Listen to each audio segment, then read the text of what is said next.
What's good, family? We back with another one. We about to get into it. Hope y'all having a blessed year, blessed month, blessed whatever, blessed day. Whenever you seeing this, hope you're having a blessed one. Hope you're having positive vibes, and if not, I hope this brings you some positive vibes. Shit. But without further ado, I want to read a couple chapters of Luke real quick before we get into it, and then probably gonna do some more research on these aliens or these angels or whatever they are in the sky that people are calling them. These UFOs, UAPs, whatever. We're going to have to do some more research into those. Well, let me get into this.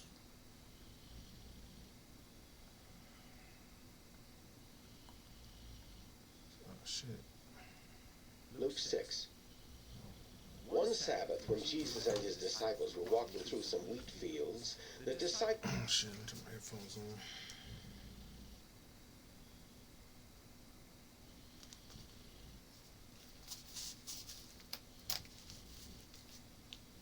picked some wheat. That's They rubbed better. the husks off with their hands and started eating the grain. Some Pharisees said, Why are you picking grain on the Sabbath? You're not supposed to do that. Jesus answered, You surely have read what David did when he and his followers were hungry. He went into the house of God and took the sacred loaves of bread that only priests were supposed to eat. He not only ate some himself, but even gave some to his followers. Jesus finished by saying, The Son of Man is Lord over the Sabbath. On another Sabbath, Jesus was teaching in a Jewish meeting place, and a man with a crippled right hand was there.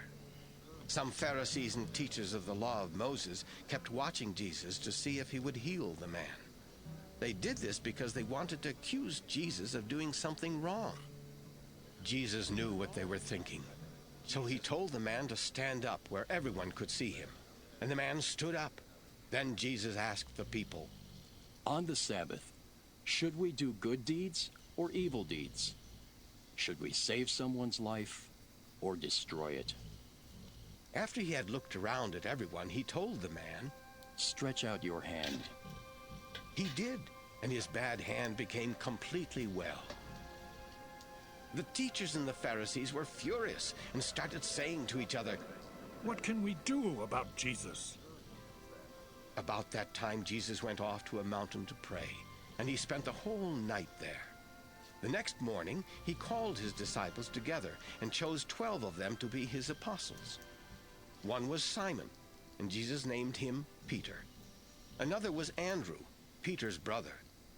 There were also James, John, Philip, Bartholomew, Matthew, Thomas, and James, the son of Alphaeus.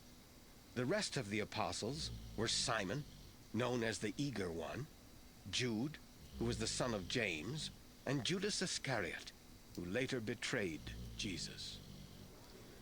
Jesus and his apostles went down from the mountain and came to some flat, level ground. Many other disciples were there to meet him. Large crowds of people from all over Judea, Jerusalem, and the coastal cities of Tyre and Sidon were there too. These people had come to listen to Jesus and to be healed of their diseases. All who were troubled by evil spirits were also healed. Everyone was trying to touch Jesus because power was going out from him and healing them all. Jesus looked at his disciples and said, God will bless you people who are poor. His kingdom belongs to you. God will bless you hungry people. You will have plenty to eat. God will bless you people who are crying. You will laugh. God will bless you when others hate you and won't have anything to do with you. God will bless you when people insult you and say cruel things about you, all because you are a follower of the Son of Man. Long ago, your own people did these same things to the prophets. So when this happens to you, be happy and jump for joy. You will have a great reward in heaven. But you rich people are in for trouble. You have already had an easy life. You well-fed people are in for trouble. You will go hungry. You people who are laughing now are in for trouble. You are going to cry and weep. You are in for trouble when everyone says good things about you. That is what your own people said about those prophets who told lies. This is what I say to all who will listen to me. Love your enemies, and be good to everyone who hates you. Ask God to bless anyone who curses you, and pray for everyone who is cruel to you. If someone slaps you on one cheek, don't stop that person from slapping you on the other cheek. If someone wants to take your coat, don't try to keep back your shirt. Give to everyone who asks, and don't ask people to return what they have taken from you. Treat others just as you want to be treated. If you love only someone who loves you, will God praise you for that?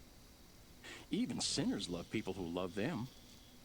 If you are kind only to someone who is kind to you, will God be pleased with you for that? Even sinners are kind to people who are kind to them. If you lend money only to someone you think will pay you back, will God be pleased with you for that? Even sinners lend to sinners because they think they will get it all back. But love your enemies and be good to them. Lend without expecting to be paid back. Then you will get a great reward, and you will be the true children of God in heaven. He is good even to people who are unthankful and cruel. Have pity on others, just as your Father has pity on you. Jesus said, Don't judge others, and God will not judge you. Don't be hard on others, and God will not be hard on you. Forgive others, and God will forgive you. If you give to others, you will be given a full amount in return. It will be packed down, shaken together, and spilling over into your lap. The way you treat others is the way you will be treated. Jesus also used some sayings as he spoke to the people. He said, Can one blind person lead another blind person? Won't they both fall into a ditch? Are students better than their teacher? But when they are fully trained, they will be like their teacher. You can see the speck in your friend's eye, but you don't notice the log in your own eye. How can you say, My friend, let me take the speck out of your eye, when you don't see the log in your own eye? You show-offs. First get the log out of your own eye, then you can see how to take the speck out of your friend's eye. A good tree cannot produce bad fruit, and a bad tree cannot produce good fruit. You can tell what a tree is like by the fruit it produces. You cannot pick figs or grapes from thorn bushes. Good people do good. So I wanted to touch on what they were saying about trying to take a twig out of your friend's eye, but there's a log in your eye. And what that interprets to, what I believe it interprets to, is like, how can you expect others to be better and do better if you won't? You know what I mean? So how can you expect somebody to go out and get a job or produce a certain amount of something if you're not? You know what I mean? Like, you're not even looking at yourself to see what better you could be doing. And even if you are producing something, you want somebody else to change, you have to change yourself. So you have to produce more for them to produce. You know what I mean? Like, you want your friends to stop drinking even though you drink. But it's like, how can you expect somebody else to stop if you won't? You don't see a problem with what you're doing. You see a problem with what somebody else is doing. So I just want to shed light on that. Good things because of the good in their hearts. Bad people do bad things because of the evil in their hearts. Your words show what is in your hearts. Why do you keep on saying that I am your Lord when you refuse to do what I say? Anyone who comes and listens to me and obeys me is like someone who dug down deep and built a house on solid rock. When the flood came and the river rushed against the house, it was built so well that it didn't even shake. But anyone who hears what I say and doesn't obey me is like someone whose house was not built on solid rock. As soon as the river rushed against that house, it was smashed to pieces. Luke, Which means if you build your foundation on the Lord, then when trouble comes to shake your foundation, you won't be shooken as much because you have a strong foundation. The Lord's a strong foundation, but without His strong foundation, you can be shooken. That's what they're trying to say. Interpret that. After Jesus had finished teaching the people, he went to Capernaum. Which makes a In lot that of sense. Town, an army officer's servant was sick and about to die. The officer liked this servant very much, and when he heard about Jesus, he sent. And for people, I know there's a lot of people who are going to be like, well, in some cases that may not be true, but it's all based off of course, perspective. It's all based off of, but it's all based off of how you look at what is being said. Because a shooken foundation might not mean what it means to somebody else. You know what I mean? So the foundation is still being shook, even though you don't understand it to be that way. You know what I mean? So I think a lot of people have their own understanding in things sometimes and don't really listen for the message because they're too wrapped around what they already know and thinking they already know. And once you realize there's only one being, one entity that knows all, and you know nothing, then you start to realize a lot of shit that you came to know isn't even right, bro. You don't even know a lot of shit. A lot of shit that we in society think we know. We're programmed to think that way.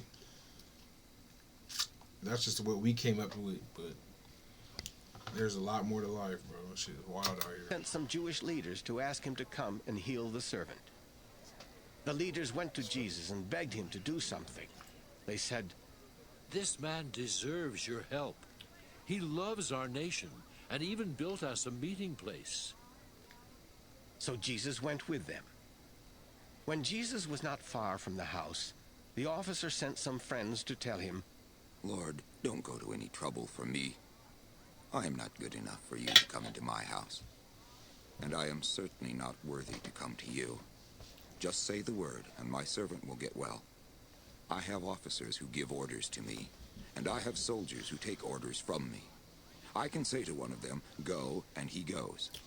I can say to another, 'Come,' and he comes. I can say to my servant, 'Do this,' and he will do it." When Jesus heard this, he was so surprised that he turned and said to the crowd following him, "In all of Israel, I've never found anyone with this much faith." The officer's friends returned and found the servant well. Soon Jesus and his disciples were on their way to the town of Nain, and a big crowd was going along with them. As they came near the gate of the town, they saw people carrying out the body of a widow's only son. Many people from the town were walking along with her. When the Lord saw the woman, he felt sorry for her and said, "Don't cry." Jesus went over and touched the stretcher on which the people were carrying the dead boy. They stopped, and Jesus said, "Young man, get up." The boy sat up and began to speak. Jesus then gave him back to his mother. Everyone was frightened and praised God. They said, "A great prophet is here with us. God has come to his people." News about Jesus spread all over Judea and everywhere else in that part of the country. John's followers told John everything that was being said about Jesus. So he sent two of them to ask the Lord, "Are you the one we should be looking for, or must we wait for someone else?" When these messengers came to Jesus, they said, "John the Baptist sent us to ask, are you the one we should be looking for, or are we supposed to wait for someone else?" At that time, Jesus was healing many people who were sick or in pain or were troubled by evil spirits, and he was giving sight to a lot of blind people. Jesus said to the messengers sent by John, "Go and tell John what you have seen and heard. Blind people are now able to see, and the lame can walk. People who have leprosy are being healed, and the deaf can now hear. The dead are raised to life, and the poor are hearing the good news. God will bless everyone who does not reject me because of what I do." After John's messengers had gone, Jesus began speaking to the crowds about John. "What kind of person did you go out to the desert to see? Was he like tall grass blown about by the wind? What kind of man did you really go out to see? Was he someone dressed in fine clothes? People who wear expensive clothes and live in luxury are in the king's palace. What then did you go out to see? Was he a prophet? He certainly was. I tell you that he was more than a prophet. In the scriptures, God calls John his messenger and says, I am sending my messenger ahead of you to get things ready for you. No one ever born on this earth is greater than John. But whoever is least important in God's kingdom is greater than John. Everyone had been listening to John. Even the tax collectors had obeyed God and had done what was right by letting John baptize them. But the Pharisees and the experts in the law of Moses refused to obey God and be baptized by John. Jesus went on to say, What are you people like? What kind of people are you? You are like children sitting in the market and shouting to each other, We played the flute, but you would not dance. We sang a funeral song, but you would not cry. John the Baptist did not go around eating and drinking, and you said, John has a demon in him.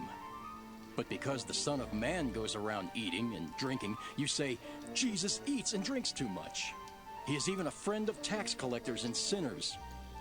Yet, wisdom is shown to be right by what its followers do. A Pharisee invited Jesus to have dinner with him. So Jesus went to the Pharisee's home and got ready to eat. When a sinful woman in that town found out that Jesus was there, she bought an expensive bottle of perfume. Then she came and stood behind Jesus. She cried and started washing his feet with her tears and drying them with her hair. The woman kissed his feet and poured the perfume on them. The Pharisee who had invited Jesus saw this and said to himself, If this man really were a prophet, he would know what kind of woman is touching him. He would know that she is a sinner. Jesus said to the Pharisee, Simon, I have something to say to you. Teacher, what is it? Simon replied. Jesus told him, 2 people were in debt to a moneylender. One of them owed him 500 silver coins, and the other owed him 50. Since neither of them could pay him back, the moneylender said that they didn't have to pay him anything. Which one of them will like him more? Simon answered, I suppose it would be the one who had owed more and didn't have to pay it back.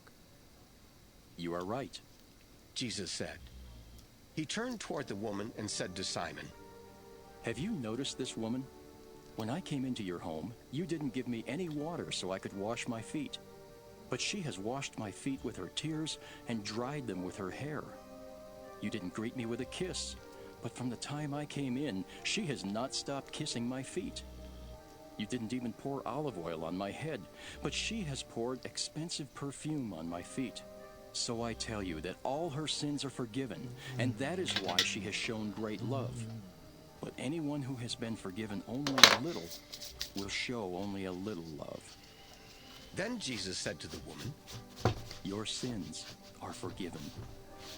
Some other guests started saying to one another, Who is this who dares to forgive sins? But Jesus told the woman, Because of your faith, you are now saved. May God give you peace. Amen. Luke 8. All right. It's time to get into some aliens.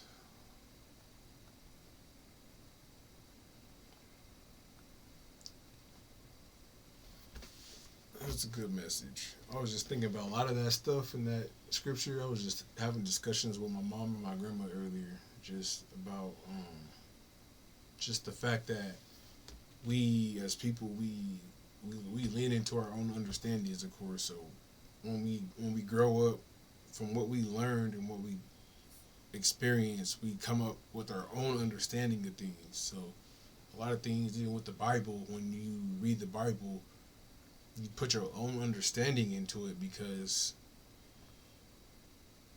of your experiences. So a lot of that was touching bases on that too. What Jesus was going through with a lot of the people back then. It was just like people had their own understanding. So it's just wild. Let's see.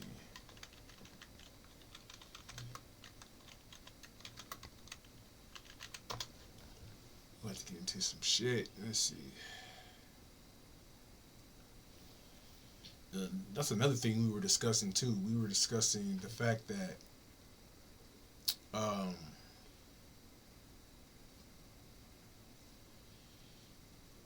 it says in the Bible to not be vulgar or use vulgar words. So I was trying to explain that swear words that what we identify as swear words aren't necessarily vulgar unless you use them in a vulgar tone. You know what I mean? So if I say, "What a great fucking day," it's a beautiful fucking day today. It's like you're not trying to be vulgar. You know what I mean? It's just a word that people have identified as bad just to put negative energy into the world from something somebody can say. But if you were to cuss somebody out and say "fuck you," or "this is fucking stupid," then that changes the meaning of the word and how you're using it.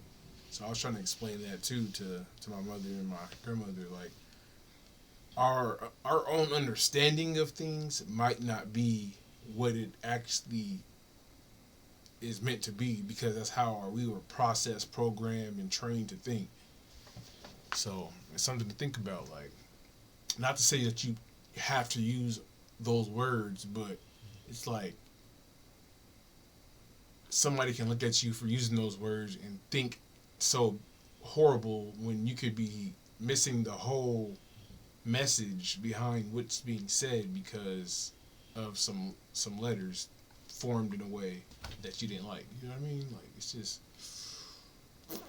I don't know, bro. I don't know.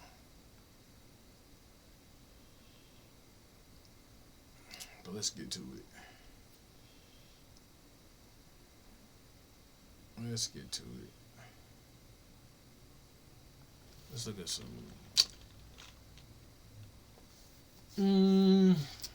Okay, 11 hours ago. Wow. Here's how the average man's life would change if he never saw an ad again. Day 1. He would install Pi on his computer without spending a dime. God, it's so good. What is this?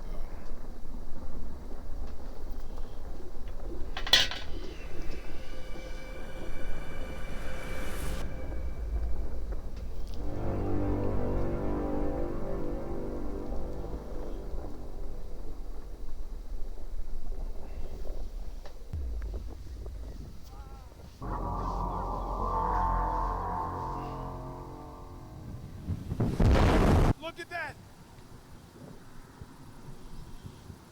Whoa! That's a meteor! I'm going to talk about an asteroid. It's called 2024 YR4. That asteroid is headed straight towards the Earth. About half the size of a football field is too close for comfort. NASA says a newly discovered asteroid. Here we go. NASA just announced that there is a massive asteroid that is going to be hitting Earth in very short time. Now, the scientists said, like,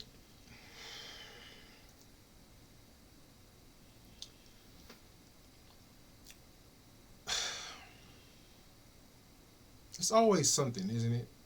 It's always something to make society fear, and it's just like,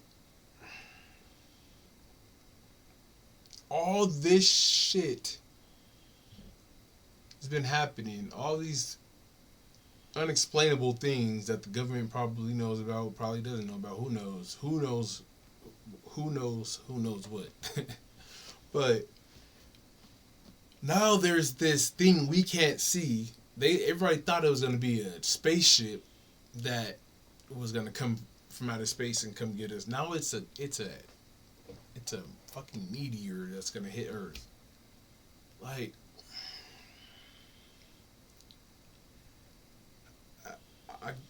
I just can't believe we're in a society where we can't trust people. Like,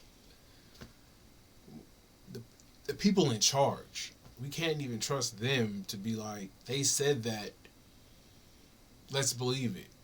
Because they're so based off of provoking fear for control. It's like, and even if this is true, what does telling, now you want to tell us shit? Like, there's so much shit that they hide from us, but you want to tell us that a meteor's coming? Something we can't control? Nope. The society, we're not about to get together with our fucking neighborhood watch and come up with a fucking laser to shoot this. Like, we can't do anything really as a society to stop that. You see what I'm saying? Why are you spreading that propaganda? You hide all this other shit to prevent people from losing it or causing panic, but you want to tell them there's a meteor coming from outer space? Shit just don't be making sense to me sometimes, bro. Really doesn't. NASA have now officially confirmed that this asteroid is going to be moving away from Earth as of now, but it's going to be returning in the year 2028. And when it returns to Earth in 2028, this asteroid is set to be causing one of the most devastating destructions that we humans are not ready for. Let me tell you, the most likely scenario is that by the time we lose sight of the object, when it will come back in 2028 and we reobserve it, at that time being so much time enough for us to determine whether, let's say, it will be impacting or not completely. So it will be a 0 or 100%.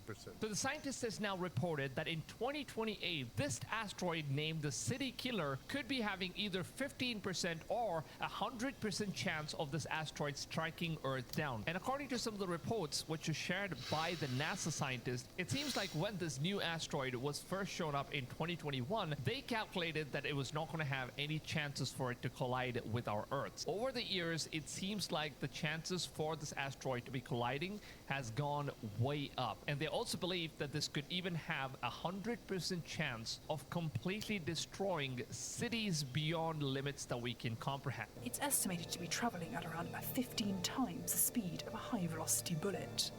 That means that it's going to be traveling as fast as a bullet from your rifle.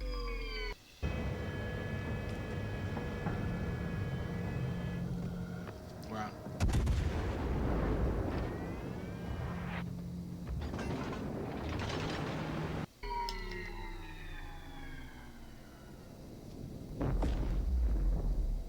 In the year 2032, the asteroid might have 100% chance of striking Earth down. Now, we don't know which country or which city is going to be affected by this, but as far as what NASA has confirmed, the destruction that this asteroid is going to be causing is way beyond what we humans are ready for. The reason why they named it the City Killer is because the asteroid is as big as a football field, which is about 360 feet long and 160 feet wider, covering about 57,600 square feet or 1.32 acres of landmass. Now, that sure is one hell of an asteroid, and if it strikes down, and what kind of a devastation are we humans going to be having when this asteroid strikes down? Now, according to NASA, it seems like when the asteroid starts getting closer to the atmosphere of our Earth, the speed and the momentum of this asteroid is going to make the asteroid burn in the atmosphere, which means that it's not only going to be a plain rock that's going to crash into Earth, it also means that the rock is going to be burning hot. So any field or any ground that it's going to be touching is not only going to get destroyed,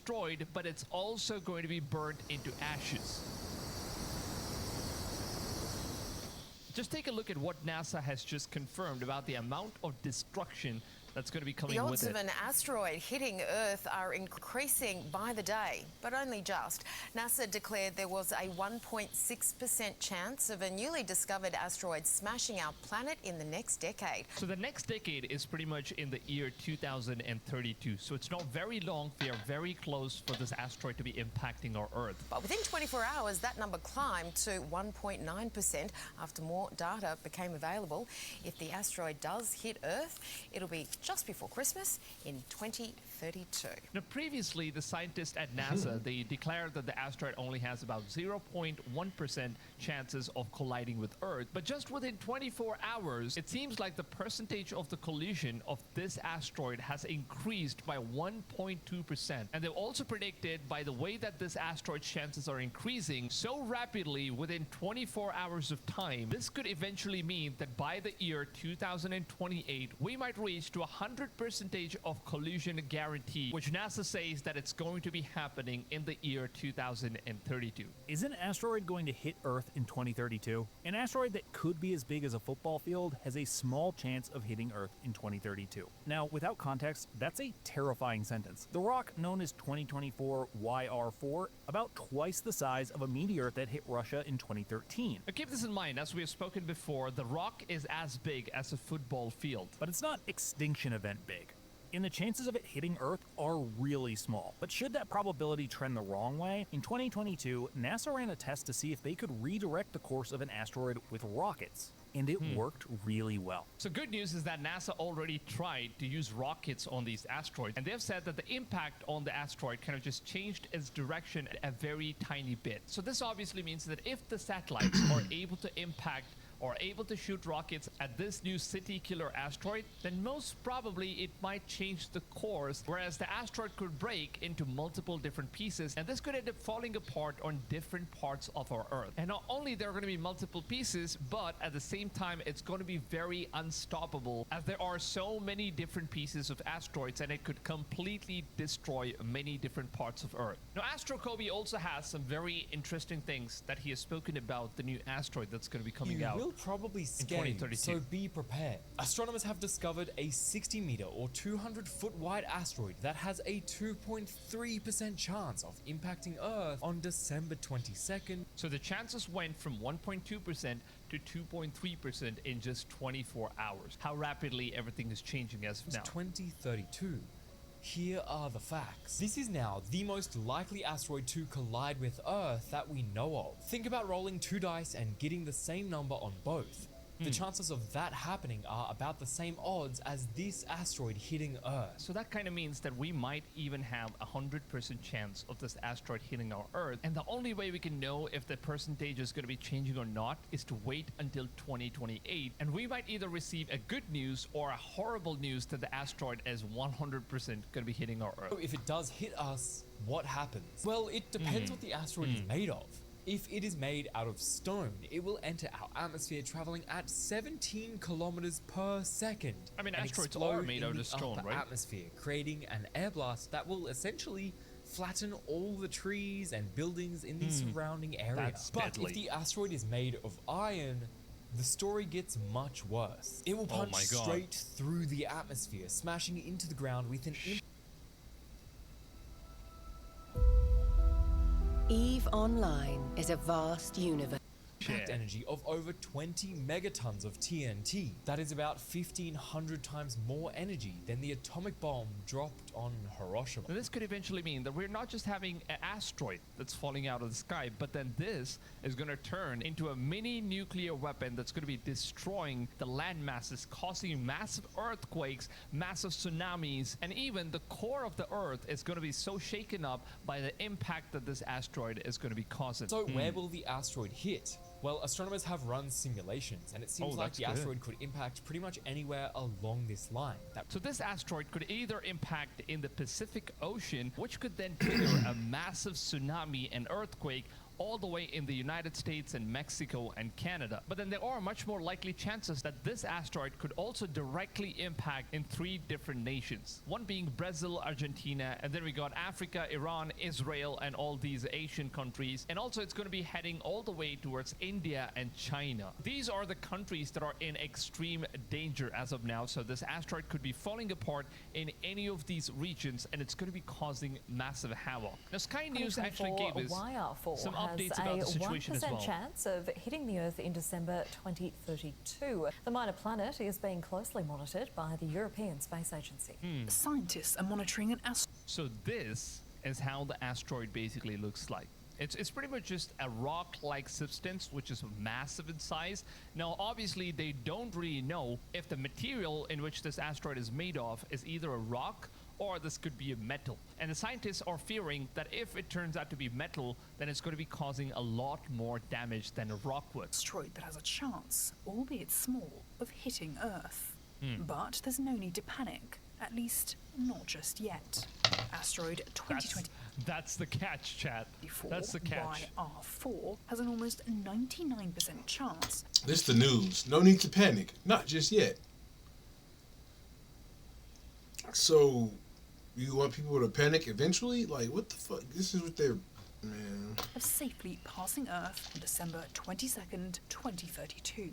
So previously it was 99%, but right now it's 97%. Keep that in mind. It's currently moving away from the planet, but will return in 2028. That's why, since it was first identified as a threat in December of last year, it's being closely monitored by the European Space Agency. Let me tell you, the most likely scenario is that by the time we lose sight of the object, April this year, the impact probabilities will have lowered enough not to worry about this object. The scientists are still saying that as far as what they have been doing research about this asteroid, it's still not something that you should panic about. But then 2028 is going to be the year when we will finally know if it's going to be striking or maybe not. Take a look at this interview, which was done by Sky News with one of the NASA scientists, and he gives us a better explanation as to how dangerous is this asteroid going to be. White House joining us now.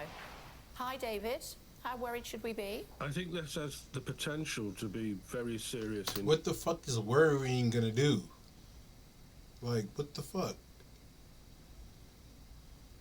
It's like, say for instance, if we get hit with a meteor, whoever gets hit is gonna get hit. Worrying about it ain't gonna do shit. Worrying about it is not gonna stop it. Not gonna make it feel less painful. Not gonna, like, what the fuck is worrying? Like, we're telling niggas to do the wrong shit. So happens when God ain't in your life, and God's not the one running the show. Do we need to worry? Indeed.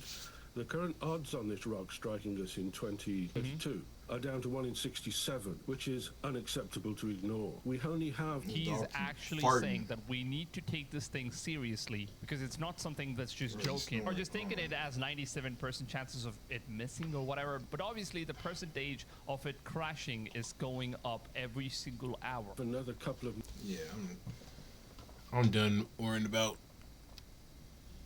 meteors. I need some alien shit. What? This bullshit.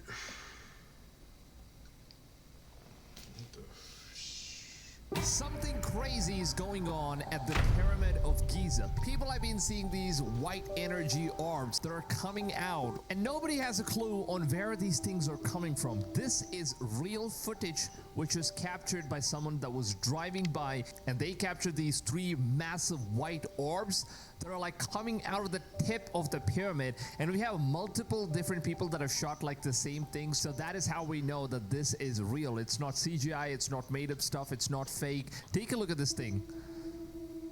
There's like 3 orbs. 1 orb just stays right here, and then 2 just hovers over, and then it just keeps emitting more and more orbs over time, and they just fly off, man. We don't know what the hell that is, and it's just very mysterious. Where they said that something strange was spotted near the pyramids, and no one can explain what it is, and could be the UFOs or the UAPs or any ancient mystery that's revealing itself, or something else entirely. Honestly, were you born between 1990 and 1999? Wow. If so, you can get $250 to spend at McDonald's completely free. And I can tell you right now, this is going to upset a ton of people because we're giving away these $250 gifts. A lot of weird things has been going on in terms of the pyramid as well as the Anunnakis, and some people say that there are these reptilian fallen angels that the whistleblowers have already been claiming that these things have very similar descriptions as to what the Bible calls them as the fallen angels. And there are a couple more footage that people have shared of this massive orbs that's coming out of the pyramids of Egypt. Now Take a look at this stuff. Is officially confirming the pyramid UAPs. Florida is under snow and blizzard warnings. California is the 7th ring of hell. You can see it from space. I just think it's hilarious now that the skies are... Pentagon confirms that pyramid UAPs, New Jersey drones are back. Pyramid-shaped UFOs flying over the USS Russell off the San Diego coast in July of 2019. Wow. UFOs are real. They're flying with impunity within our restricted airspace. They represent an advanced and sophisticated technology. Wow. And it's a technology that requires scientific scrutiny and study. The Pentagon has said... So it is very scientific, right? Whatever these things are, it seems like even the fallen angels, they seem to be having some sort of a scientific technology present in them, and that's probably how they're using all of these things. The video is authentic. And obviously the Bible states that, you know, God cut these fallen angels' wings off so they can't fly anymore. So how are they going to do it? They're of course pretty similar to what we humans are. We can't fly, we don't have wings. And that is probably why they're creating all of these technologies, which is basically going to help them in order to fly, pretty much like how we humans have created. And since they're way more advanced, they have way more knowledge about the world, they have much better and advanced technologies as far as what the whistleblowers have been stating. We have another footage right here. Funny's going on. These orbs were captured over the pyramids of Giza over in Egypt over the last 7 days. What in the name is going on here? I know, right? That's crazy. Burpy. It's shaking and it's only very short. He said, what in the name is going on here? Which does bring in many questions. In the name of Jesus, boy. What in the name of Jesus, big boy? Questions. Is going on here? Cool, but I mean, a lot of people have been asking themselves, like, is this even real? Could this be fake and whatnot? But I was eventually one of those guys who thought that this was fake as well. But then I got to take a look at different perspective from different people posting like different angles of like the same footage. And that's when I realized all the footage that I've seen so far, it kind of resembles each other. And also take a look at this image, which was shared by the Pentagon official. John F. Kennedy has shared this stuff, and this is like a real photo which was captured by the Pentagon. And apparently there is a beam of light that's being emitted, and we can see multiple stars in the sky, or maybe it's not stars, maybe it's just one of these energy sources like the beams. And these things are visually visible, like on the peak of the pyramids. What could this even be? A lot of people are saying that this could legitimately, that, you know, God is coming back soon, and then these are the signs that Jesus said that, you know, you need to look up in the sky and you will see the signs before my second coming appears. And the stars are going to show signs, and you'll eventually know it when this happens, and people will figure out that this is very close to the second coming of our Lord Christ. And we have another footage here, which is also from the Pentagon, and apparently it seems like they have captured something weird in the sky as well. Look at that fucking alien invasion. Look at that triangular shape thing that's formed in the sky. Where is it? We need the camera.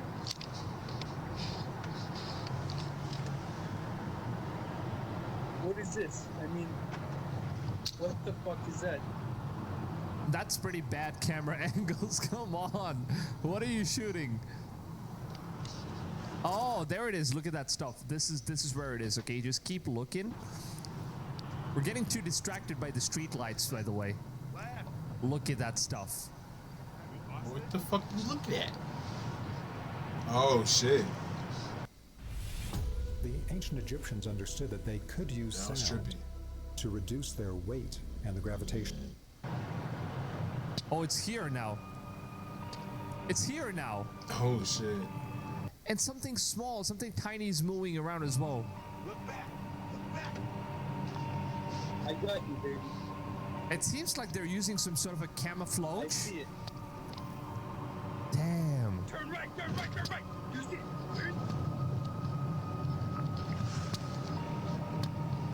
Look at that. Look at that, dude.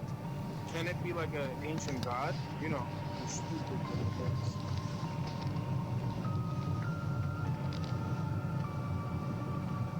Oh, a complete triangle over here. There's also like white orbs. Look at that stuff. It definitely seems like, you know, some people are capturing these things. We also have another UFO experts that are speaking about these UFOs that showed up on the Pyramid of Giza. And they have some very interesting things to say about what they actually witnessed. I showed you of the pyramid kind of above the Pentagon, and the guy was filming it at night, and it's this weird kind of gray-black pyramid that was spinning. I'm going to play the 2 clips as a refresher. And we have 2 clips because there were multiple angles of this incident. Like I said, there are multiple angles, and that's basically what proves that it's not really fake. What is this? This is the one that we have already seen. Remember this one? These 2 guys were just driving. I think it was in 2019, and they spotted this over the Pentagon. Remember it? Over the Pentagon. Yeah. So weird. That's like crazy. A spinning pyramid. So we saw that one, and then we saw... It didn't seem to be moving anywhere. It just seemed to kind of slowly rotate. And then it happened again. Oh, it's rotating. Someone else caught it. Same event. Yep. Same event, just a little further away. And most importantly, from another witness. That's pretty interesting. Now, we're going to dive into the this conspiracy theory about these giant pyramids. The National UFO Reporting Center has actually cataloged 8,100 sightings of pyramid or triangular-shaped. 8,100? That's crazy, man. Why isn't this out on the news, like the big news? Since the 1960s. Take a look at this one. This is one over Moscow, 2009. It's almost the exact same looking thing. Some witnesses claim that it looked nearly a Wow, this is in Moscow, and it looks exactly the same as what they've seen in Egypt. Wow. That looks pretty cool. I'd say more than cool. That looks pretty cool, is what he has to say. Something so massive floats so effortlessly. It's way more than cool. That's dangerous. We never know what that is. Shortly after that sighting, this one was caught on camera during the daytime. Oh, wow. I just can't figure out what that could be and how it could be fake. Look at that. I know, You right? get a better view of it there. Yeah. And mind, if you looked up in the sky and you saw that, you'd go... I would go crazy. I would go nuts. That's pretty cool, actually. Bro. That's I don't know about sightings cool. From 4 different people, all of the same thing. That looks sick, man. Listen That to this. literally looks sick. There have been many instances in which these vehicles have been observed over bases operated by the Strategic Air Command, says Chris Mellon, former Deputy Assistant Secretary of Defense for Intelligence during the Clinton and George W. Bush administrations. Oh, so when George Bush was the president, they kind of already saw these things hovering over. They also reported that these UFOs kind of just flew over the U.S. nuclear power plant research base, and they were collecting some sort of information about what's going on inside the nuclear power plants. And remember when we had this eclipse in the month of April in 2024, and they said it was going to be like one of the most deadliest eclipses of all time, and this has never come in like 2,000 years, and it's only coming back again after 2,000 years, which was the first time when they noticed during the crucifixion of Jesus Christ. And this thing eventually happened once again after 2,000 years. And when the eclipse was taking place, it seems like there was some mysterious light that was emitting out of the peak of the pyramid. Just take a look at this footage because it's crazy, honestly. 3 p.m. Louisiana. Ancient pyramid appears after the eclipse. Look at this, man. That's crazy.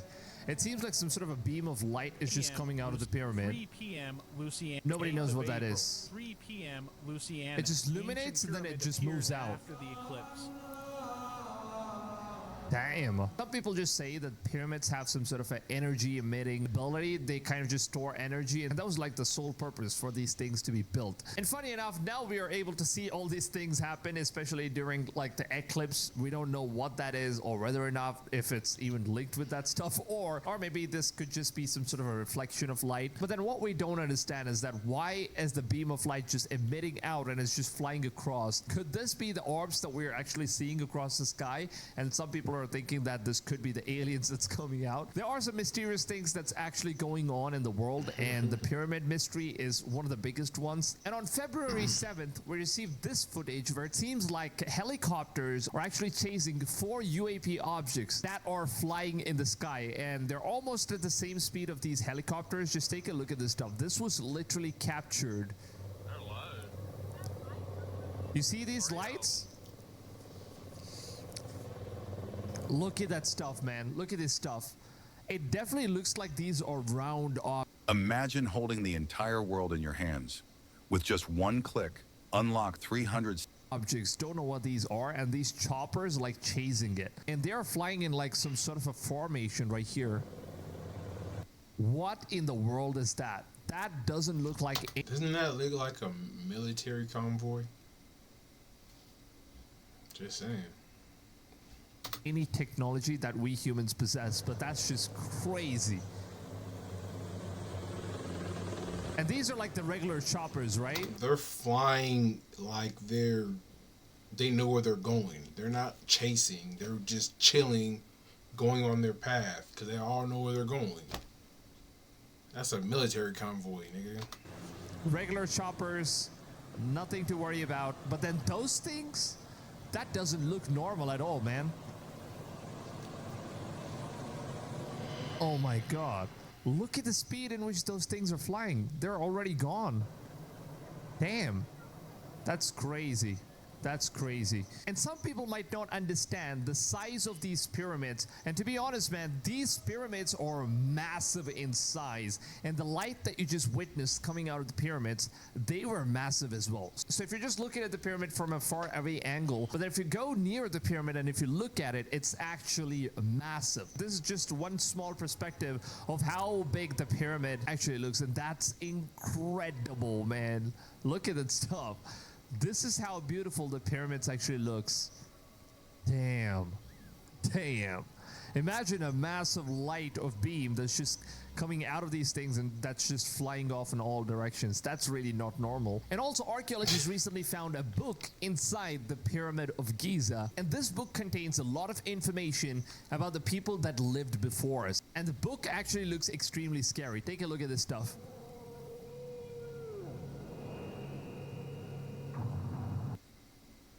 It seems like all of this stuff is like completely torn out. Some are even decayed papers. Oh my God. They're trying their best not to touch it or like spoil it. Look at those scriptures. Oh my God. What are these things? It seems like they have like an entire human body drawn out in all the functions of the body, and it seems like they also have some things that are kind of just give us a full explanation about what the spiritual stuff is all about inside our human body. There seems to be some sort of cells and technologies. How did these guys even know all these things before, all the way back in those times? There definitely seems to be some sort of a civilization, man. Look at that stuff. That's human. Like, that's female, right? That's female body. And then it seems like the head is cut off, and like they're being bent. The head is cut off, and then they're bleeding. And then look at that stuff. What is that? And here we have a completely different head. It looks like an alien head for some reason. And this, I don't know what it is. Whether if it's a snake or a sperm. We don't know. Intestines, maybe. And what the hell is that? That looks spooky. That looks like a UFO or an eye. I don't know when they're going to be debunking it. They are actually trying to, read this stuff, understand what's inside these scriptures, because these are very, very old, and they want to make sure they are handling these scriptures in a very good way. Could tear the page, so they need to be extremely precise and careful. So archaeologists and some of the scholars are reading and going through the entire book in order to find out some of the ancient secrets that we never knew about. And this here is like the same triangular UFO that the previous guy actually was filming from his car. We have like a much clearer image of this stuff. Look at that stuff. It's massive. Looks like some sort of a mothership. And these things were actually seen after the lights were formed on top of the pyramid. And over time, they're able to see these lights or some sort of a camouflage thing in a distance. And that's crazy. And this is the same footage, but then it was taken in daytime. And now you can actually see this stuff. Like it's black in color. It's pyramid shaped, but then it's completely upside down. Shaped object appears to be floating and slowly rotating in the middle of the sky. It's just hovering in the sky. Wow. People are finally, recording this stuff. They're getting to see these things happen. That's crazy.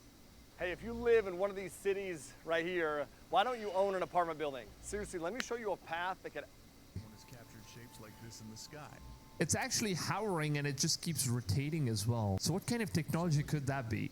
So are these the things that kind of just got out of the pyramid maybe there are civilizations still living inside the pyramid, or they have some sort of technology that still activates when they press the button from wherever they're staying. It definitely seems like, you know, the ancient civilization, they have a massive role in order to play. They probably still are in there, and they're just waiting for the right time to appear. And the one thing that the Bible always warns us about is that these things are known as the fallen angels, and you shall not be deceived by these things. And every single day as we hear new things that's happening around the world, it just seems like every single Bible prophecy is eventually coming true. And I'm super excited, man, because we're getting so close to the end times, and I really hope the Messiah comes back soon. And we also have a whistleblower who's actually explaining what these technologies are that people are looking at, which is coming out of the pyramid. And this video is so freaking interesting. Take a look at this. An extraordinary piece of technology than anything we have in the U.S. arsenal, and that should be a warning sign. Video from the Navy showing pyramid-shaped objects flying in the sky. So even the Navy took the same video? How is this not all over the news? Why are people not showing this in the video news? And images of unidentified flying objects, or UFOs,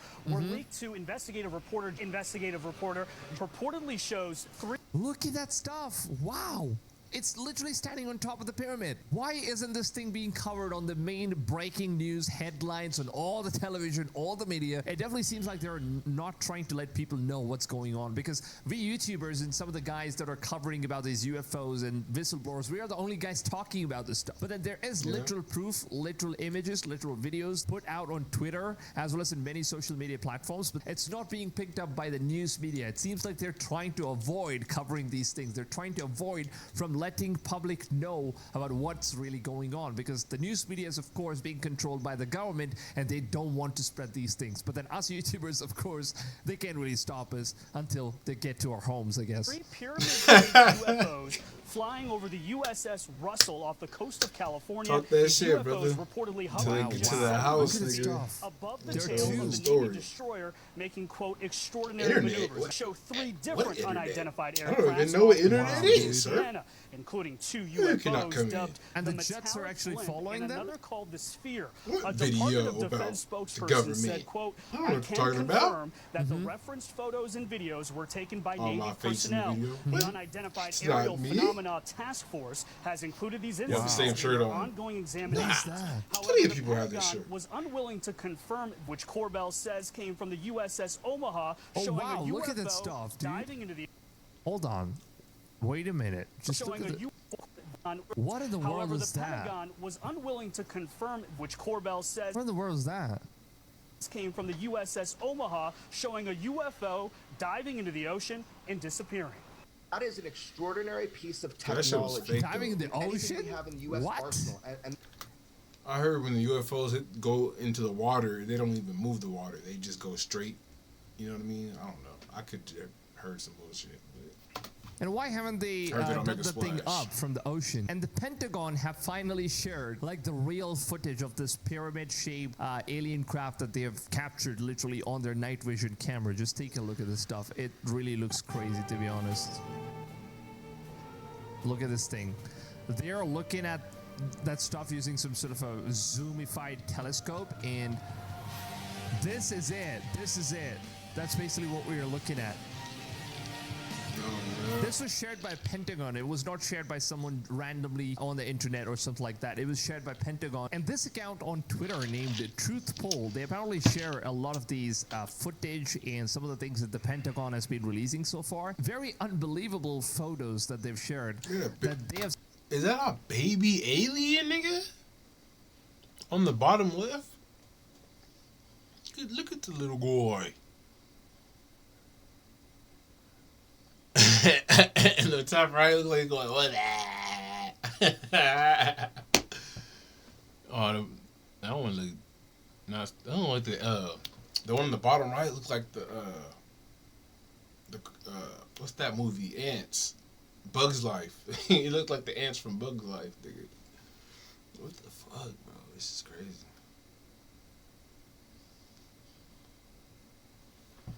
And the top left one, that nigga is done. Damn, bro. Said that the Pentagon knows about these things and they're releasing these alien footages, and apparently this is probably how one of the creatures looked like, one of the alien creatures, and these are like the babies. They're holding the babies of these aliens. And they also have a footage where it seems like the alien is like pregnant, which I've like seen recently. Look at this stuff, man. This is how they look. That's crazy. So this is like the footage that I was talking about, where it seems we don't know if it's like real or not. Obviously, this could eventually be fake. As far as what we have known so far, this is basically how the footage looks like. Let me just show you guys. This is basically what the footage looks like. And take a look at this stuff, man. It looks like the stomach is like full, right? It looks like the alien could be pregnant. Maybe that's the baby that they were removing out of it. Stop writing essays with ChatGPT. It sounds too AI, so you have to rewrite everything. We don't know if it's true or not. This was recorded in Russia as far as what the Pentagon has been saying. Look at that.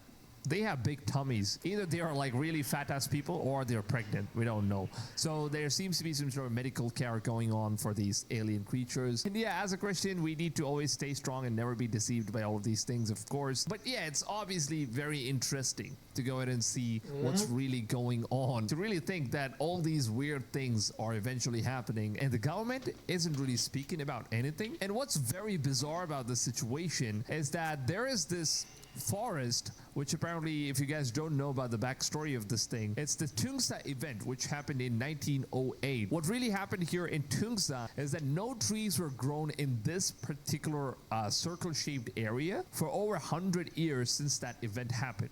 And some people are saying that, you know, this is the place where the UFO landed. Let me just turn off the camera so you guys can like see this place. So this is the place where the UFO landed, and they are suspecting that the UFO could have been staying there for like many years. And apparently that's how none of these trees are grown in this location. Now obviously it looks very odd because no one was maintaining this stuff, right? It just seems like it's a disc-shaped stuff, and obviously no one was cutting the forest, like maintaining the forest. Like everything is a huge massive forest, but then this particular location is just not growing trees, and that's just very weird and odd in some instances. I don't know why this could eventually happen, but yeah, these things are indeed true, and it happened in 1908, and this is called as the Tungsuka event. You can just go ahead, Google search this, and you'll get a lot more information about this whole thing. And we recently received an update from an amateur astronomer who wants to stay anonymous because he has captured something crazy, and he thinks that his life might be in danger if he ends up revealing his identity on capturing this footage. Now take a look at this.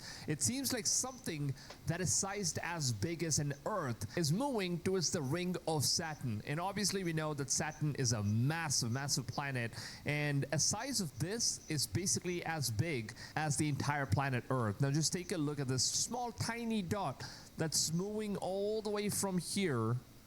Let me just zoom this in. It's moving all the way from here. Just keep watching it, and that's moving in a massive speed. Now obviously it might look very you know, slow or whatever because it's traveling at a space speed, but then this is crazy. This dude literally just captured this stuff, and he doesn't want the government to know, and he doesn't want to reveal the name of the guy that captured this stuff. This could be something that, you know, the government is trying to hide from us, because obviously NASA would know about this, but then they haven't been reporting this stuff for whatever reason, and this was literally just captured. And NASA just revealed this information that we have a breaking news, that there is a massive asteroid that is going to be striking Earth in the year 2032, which is not very far away from now, by the way. NASA has officially now reported that a 2.4% chance of an asteroid striking Earth in 2032 just went all the way up from 2.3% a few days ago, and this equates to a 1:42 ratio of this asteroid actually impacting on Earth. Now, which is 97.6% likelihood that the asteroid will indeed miss Earth, and the asteroid is estimated to be between 130 to 330 feet in diameter. That's how huge it is. Something in this magnitude is going to be crashing onto Earth. It could literally just obliterate an entire country or like an entire city. And obviously we humans aren't really scared about this stuff because we currently have a lot of different missiles that's actually very powerful in order to like blow this asteroid into pieces. We can even use these nuclear technologies like the bombs that could blow up the asteroids right above in the sky before it even has an impact. But of course it's going to break into different pieces, and those pieces are going to be causing a lot of damage eventually. But that's still a very less damage compared to the damage that we will receive if the asteroid as a whole cold strikes on Earth. And I would honestly love to hear what you guys have to say about the things that we've just discussed in this video. Please just take a few seconds of your valuable time, leave your feedbacks, whatever you guys might think. I'm gonna love reading your comments and replying to every single one of you guys in the comment section. And of course, if you guys want to see more content like these, make sure to go ahead, subscribe to the channel, turn the notifications on, and set the notification settings to. That reminds me of he was talking about end of times. Seen this today.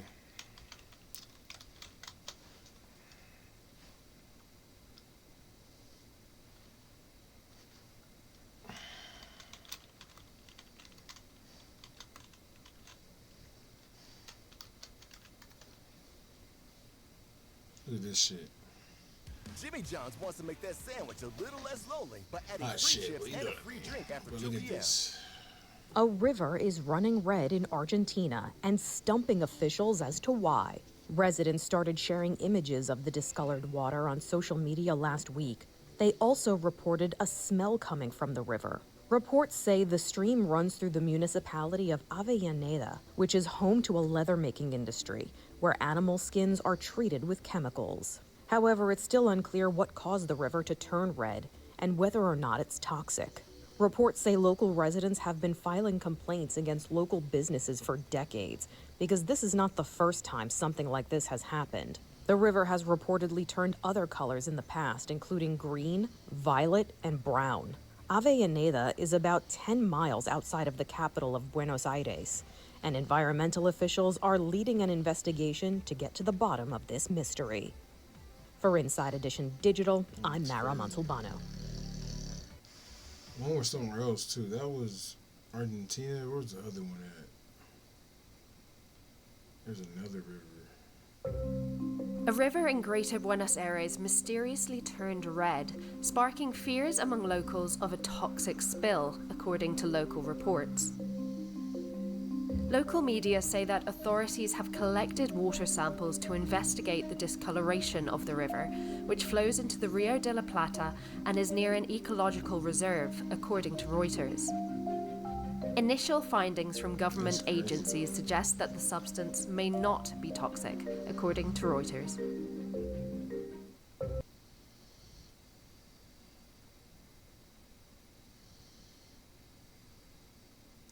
Argentina. Where's the other place at? That was somewhere else too.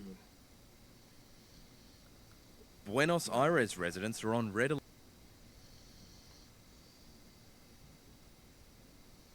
Where did I see that?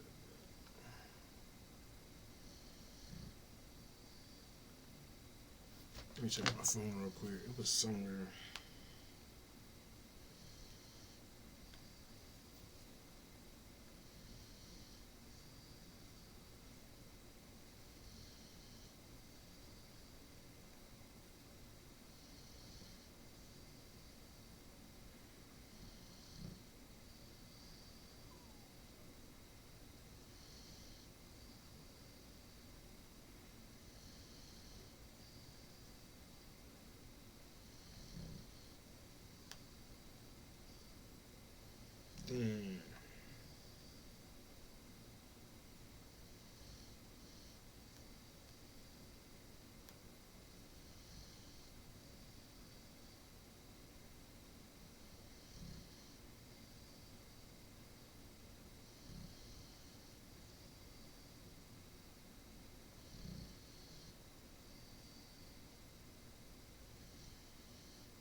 Bro, I don't even know. It was somewhere like Chile. I think it was Chile. Let me see.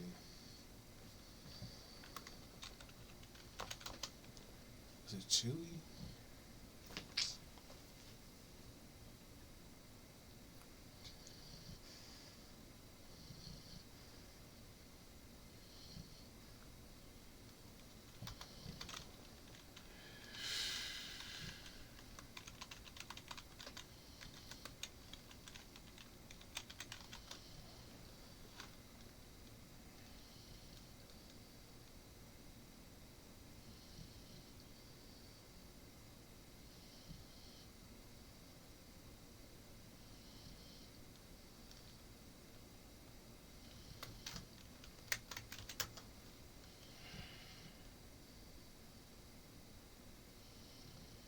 Rivers in Russia are turning into red blood. But why? This is the Iskatemka River, and it's one of the many rivers in Russia that has turned into a beetroot red due to a contamination by a mystery pollutant. The pollutant behind the dreading appearances of these rivers is unknown. The locals report that the ducks even refuse to swim in this toxic water. Researchers predict that the bright red color is probably due to the oxidized iron contained in the waste from blocked drainage systems. Rivers in Russia are turning into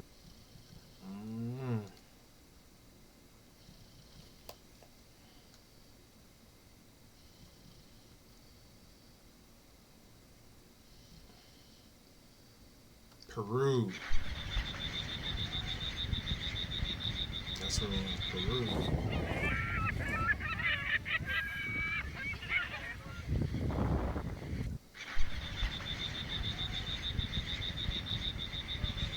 Popping up everywhere.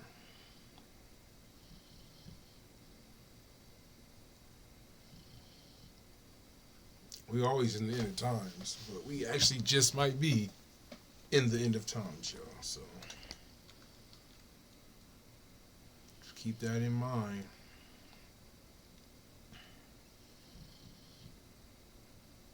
And a lot of things is meant to shake you and put you in a state of fear, but as long as you know you have God, as long as you know that you have a positive force, positive energy that loves you, no matter what, everything's gonna be okay. And if nothing can shake you from knowing that, then you will be okay, for real. And it takes a lot of living to understand that sometimes. So a lot of people don't kind of get that concept because they never experience having to understand that. Yeah, this world is definitely filled with the devil. In his tricky ways, he can make you believe your thoughts are yours and that the negativeness that you're coming up with, you're coming up with it, but it comes from somewhere. Everything comes from somewhere. Every idea, every thought, every what if, or every maybe, every thought and every possibility that you be thinking, coming up with, that shit comes from somewhere. And if it's negative, it's coming from somewhere negative.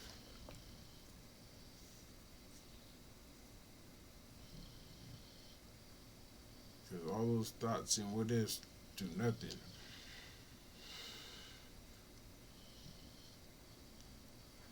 The Lord says, this too shall pass, and he ain't been wrong yet. Everything I've ever went through went right up and passed, bro. Everything. And there's still things that I'm dealing with now that haven't passed yet, but they will pass.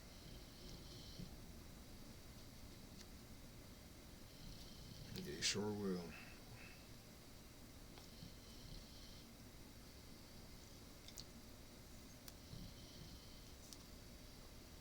I keep buying these wraps, bro. These motherfuckers get dry out.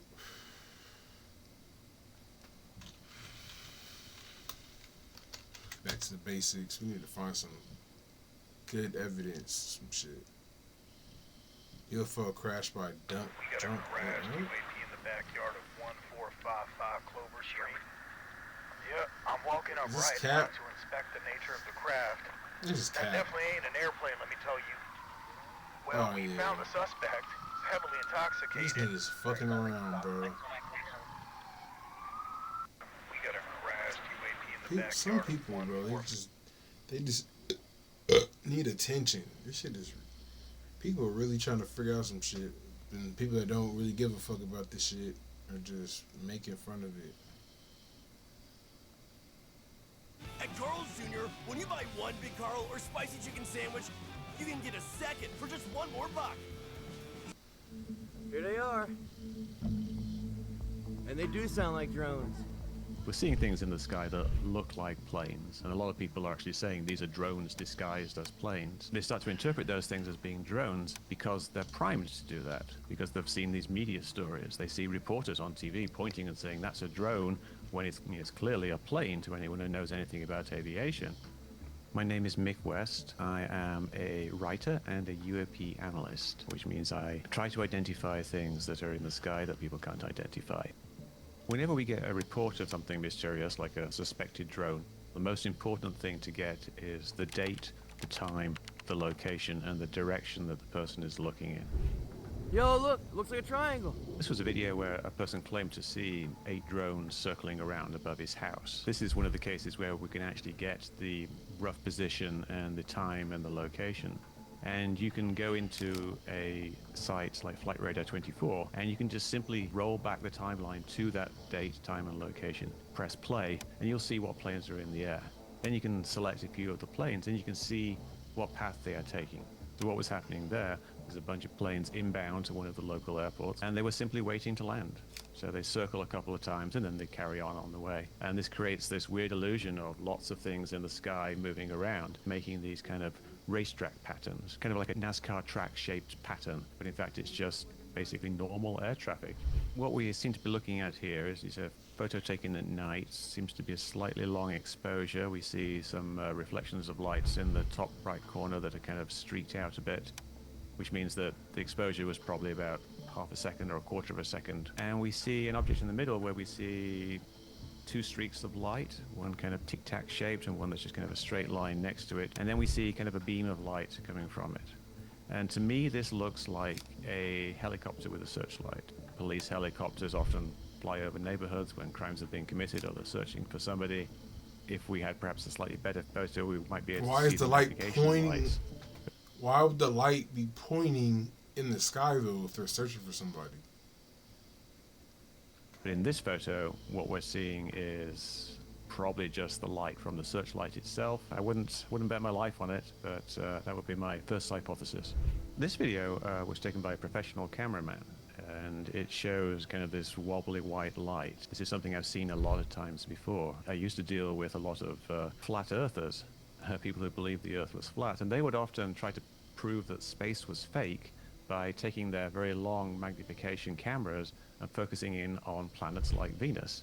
And it looks exactly the same as what that cameraman caught. And then this is just what happens when your camera's a bit out of focus and you're looking at something like a star or a planet that's being viewed through the atmosphere. You get this kind of strange rippling.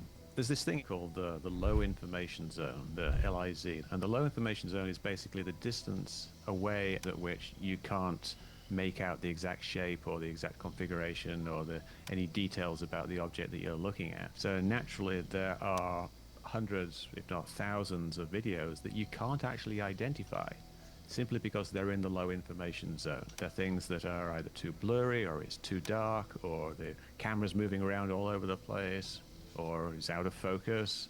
Or the object is simply too far away to see what it is. So there's lots and lots of actual UFO videos that can't be solved because there simply isn't enough information. Approaching a country of Earth. We haven't seen anything that actually really indicates that it's, say, something like an adversary technology or aliens. Something that's really suspicious would be something that was moving in a very unusual way. If it was simply demonstrably very large, that too would be suspicious. The way to actually demonstrate these things is to get 2 videos of the same thing from different angles. If you get 2 videos, you can kind of triangulate them. You can use the different sizes on screen to see how far away the object might be and how big it is, and you can see the intersection of the view lines will tell you, exactly where it is in space, and then you can figure out from that how fast it is moving. So this post by Peggy Dodson is a time-lapse video showing a very busy airport. This airport has 3 active runways. So you're seeing 3 streams of planes coming down, landing in these 3 runways. There's nothing at all unusual about what we're seeing here. The long streaks, just because it's a long exposure, you'll see that the cars that are moving around on the apron are also just long streaks. Airports usually have their planes landing the same way because of prevailing winds. For example, if you're at LAX, you'll notice you pretty much always take off going towards the ocean. and you will land coming in over the land. But sometimes the winds go the other way around, and to such an extent that they have to change operations, and the planes have to land in a different direction. And so the locals, perhaps one day every month or so, will see planes in a very unusual position. And because they expect the planes to be coming in a certain way, they misinterpret those planes as being something unusual, when in fact it's just the normal planes they see all the time, just in a different position in the sky. Drones do things that planes can't do. So if it's something like a quadcopter, it can hover in one spot, and it's also going to change direction very easily and rapidly. It can go across, then it can go up and down, it can hover for a while, and then it can start moving. If you're looking at a plane, if it's close to you, it will appear to just be moving in a straight line, perhaps making a smooth turn. So that absence of sudden movement is what distinguishes drones from planes. Unfortunately, it's not always that clear-cut, because sometimes when planes are way off in the distance, they can appear to be hovering. If it's, say, about 20 miles away and it's facing more or less towards you with its landing lights on, it just looks like a very bright spot that is slowly moving. And a plane that is coming towards you and turning around can look at it like it's actually changed direction from left to right, when in fact it's just coming towards you in a curve. So it can be a little tricky. Spectrum business is extremely important to us. Without its reliability, there's no way we'd be able to service our customers as efficiently as we can. Planes. We're looking at be able to handle UFOs. the crowds that we do. When your customers count on you, we make sure you can. We're looking at some bizarre shit. We know what a plane is, nigga. You can't explain the daytime videos. Last night, however, changed the way I feel about this story completely. This video from News Nation was a reporter standing in a parking lot and reporting live. At least 5 lights, 6 lights? I didn't believe what I was seeing. But what was I seeing? He actually pointed over his shoulder and said, look, there are drones everywhere, and here's one right now. Everything he showed was 100% consistent with it being a plane. They were moving in straight lines. The lighting on planes can vary quite a lot. There's small planes, big planes. Some just have a few lights, some have a lot of lights. It can vary by individual planes within airlines. So there's a lot of variation. Problem was, this reporter, he didn't tell the exact time these videos were taken. If he gave that information out, we would have been able to look up exactly what those planes were. That one, we can't solve 100% because we don't know the time. He knows the time. He could actually tell us what time it was, and then that would solve it. But where's the story on that? Another thing, some people mistook drones coming in off the ocean, which is complete nonsense. Planes themselves come in off the ocean because they're coming from Europe and sometimes Africa, especially in the New York area. So he's just debunking shit? About a month ago, when we were getting reports of drones over military bases, some in the UK and some in the US, and these are legitimate concerns. Drones have been used for spying. A Chinese national was arrested for flying his drone over Vandenberg Air Force Base. There was a case where a person was arrested recently for planning to use explosives attached to a drone to attack a substation. There are very real concerns. Larry Hogan published this video over his house, a very shaky video, and he is basically seeing some lights in the sky. Some of them seem to be moving, some of them seem not to be. Since we know where his house is and what time he said he took the video, we were able to narrow down pretty much exactly what he was looking at. We knew that in the direction he was looking, there was the constellation Orion, which appears, the belt of Orion, 3 stars in a straight line, appears in the video, so we could see that some of those were stars, and then identify other stars that he was looking at.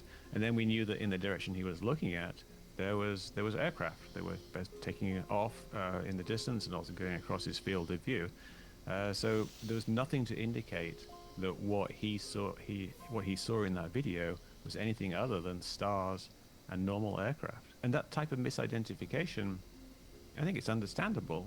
People, when they go out looking for things, they find things. We have examples of people in the US Navy misidentifying stars and aircraft for drones. We actually have slides that they presented in Congress that show stars, but they label it as being drones. They have a video of a plane that they labeled as being drones, and there's audio of the actual trained observers misidentifying it. So if the trained observers in the US Navy can get it wrong, it's not surprising that people like Larry Hogan can also get it wrong. What we see here in this photograph is 4 lights, and it's 4 lights that unfortunately you can't make out what they are, but it's something that's actually just consistent with normal airplane lights. This is obviously something at quite some distance. You can see the lights are kind of distorted, and there's a lot of digital zoom on this particular case. We don't have the precise location, we don't have the direction they were looking in, and we don't have the precise time. From Ridge, New York, there would have been literally hundreds of planes visible that would probably match this lighting configuration as seen from this distance. Because you can see planes up to 100 miles away. Most of them are low on the horizon, but some of them will be closer to you. So this, without more information, all we can say it's 4 lights that's consistent with being a plane. Could it be a drone? It's possible, but we'd need more information. So Senator Andy Kim posted some videos of what he said were drones. He was out with law enforcement, actually looking for drones. He went to this reservoir to the east of New Jersey, and he posted these videos. And he gave an approximate time. We didn't know the exact time, but we were able to exactly figure out where he was standing on the reservoir by geolocating the 2 boat ramps that they have there. So we know what direction he was looking in. And we could actually take some of the flight tracks, the radar flight tracks, and just kind of drop them into software, and it shows you what's in the sky in that direction. And we could see that what he was looking at was entirely consistent with just normal plane traffic. The next day, he actually did it himself with the help of some other people. He actually identified pretty much all of the planes that were shown in his videos that he originally thought were drones. So he shifted from, here I am out in the country looking at all these drones in the sky to, there I was, and all I was seeing was planes. And this is what happens when you have sufficient information about the date, the time, and the location and the direction. This is crazy. I think the thing that comes up again and again is people posting videos without posting the information.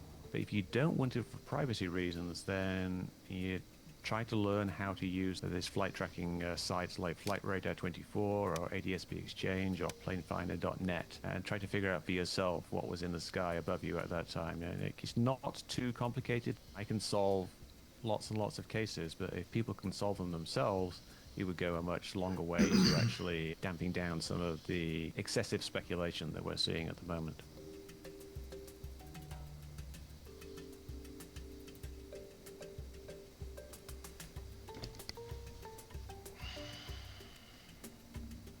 So he said excessive speculation.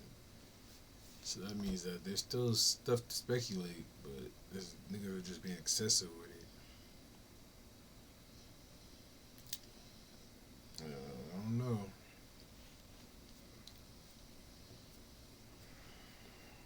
It sounded like he was trying to do a whole lot of debunking. New ocean formed in Africa.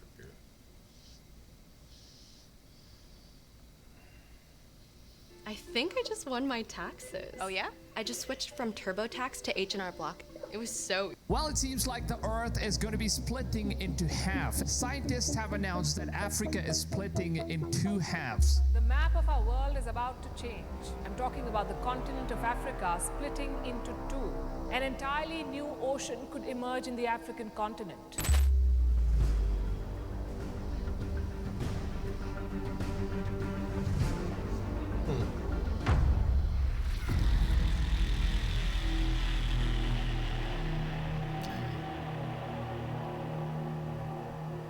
Well, it seems like the situation is much more serious than what we've been expecting. Now, the crack started in 2018 when Africa started splitting in 2 halves. Giant take a look at crack this in the one. earth opened up almost overnight, 50 feet deep and at its widest, 65 feet across, slicing through a highway and terrifying many who live in this area just west of Nairobi, Kenya. So what caused it?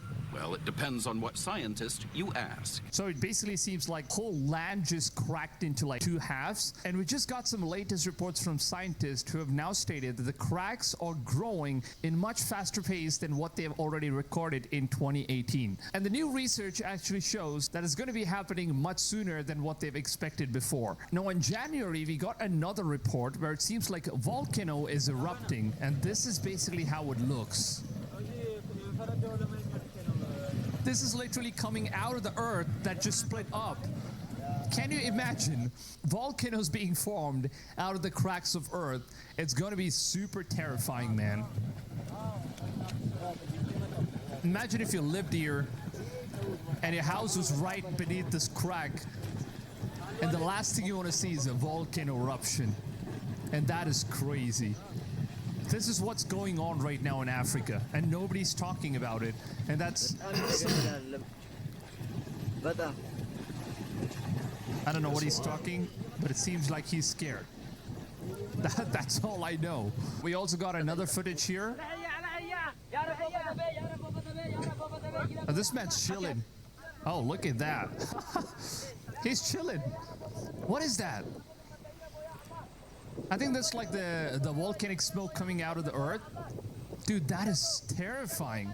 What are you doing, dude? Get out of there. Oh my God. That is one hell of a place to be in. I honestly don't know what this dude is up to. Oh my goodness. You gotta get out of there, dude. I think they're probably praying, right? Probably talking to God in their language. What are you guys doing? I wish I could understand. Oh my God, it's splitting up. It's moving.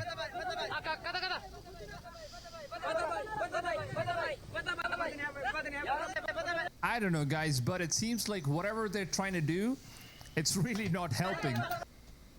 Y'all better grab y'all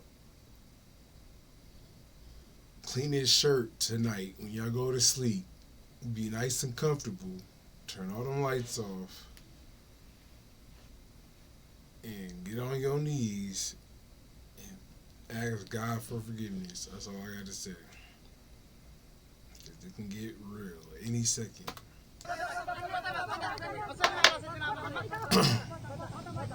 What are you screaming? Begging. Are you screaming at the volcano? I'm beg him tonight. I don't know whatever is going on, but it definitely seems like those people are screaming at the volcano. And honestly, man, this is one of the most terrifying things to notice as of now, because Earth's splitting into half, and it just looks like... Oh, imagine just the cracks of your street bubbling with lava. Nigga.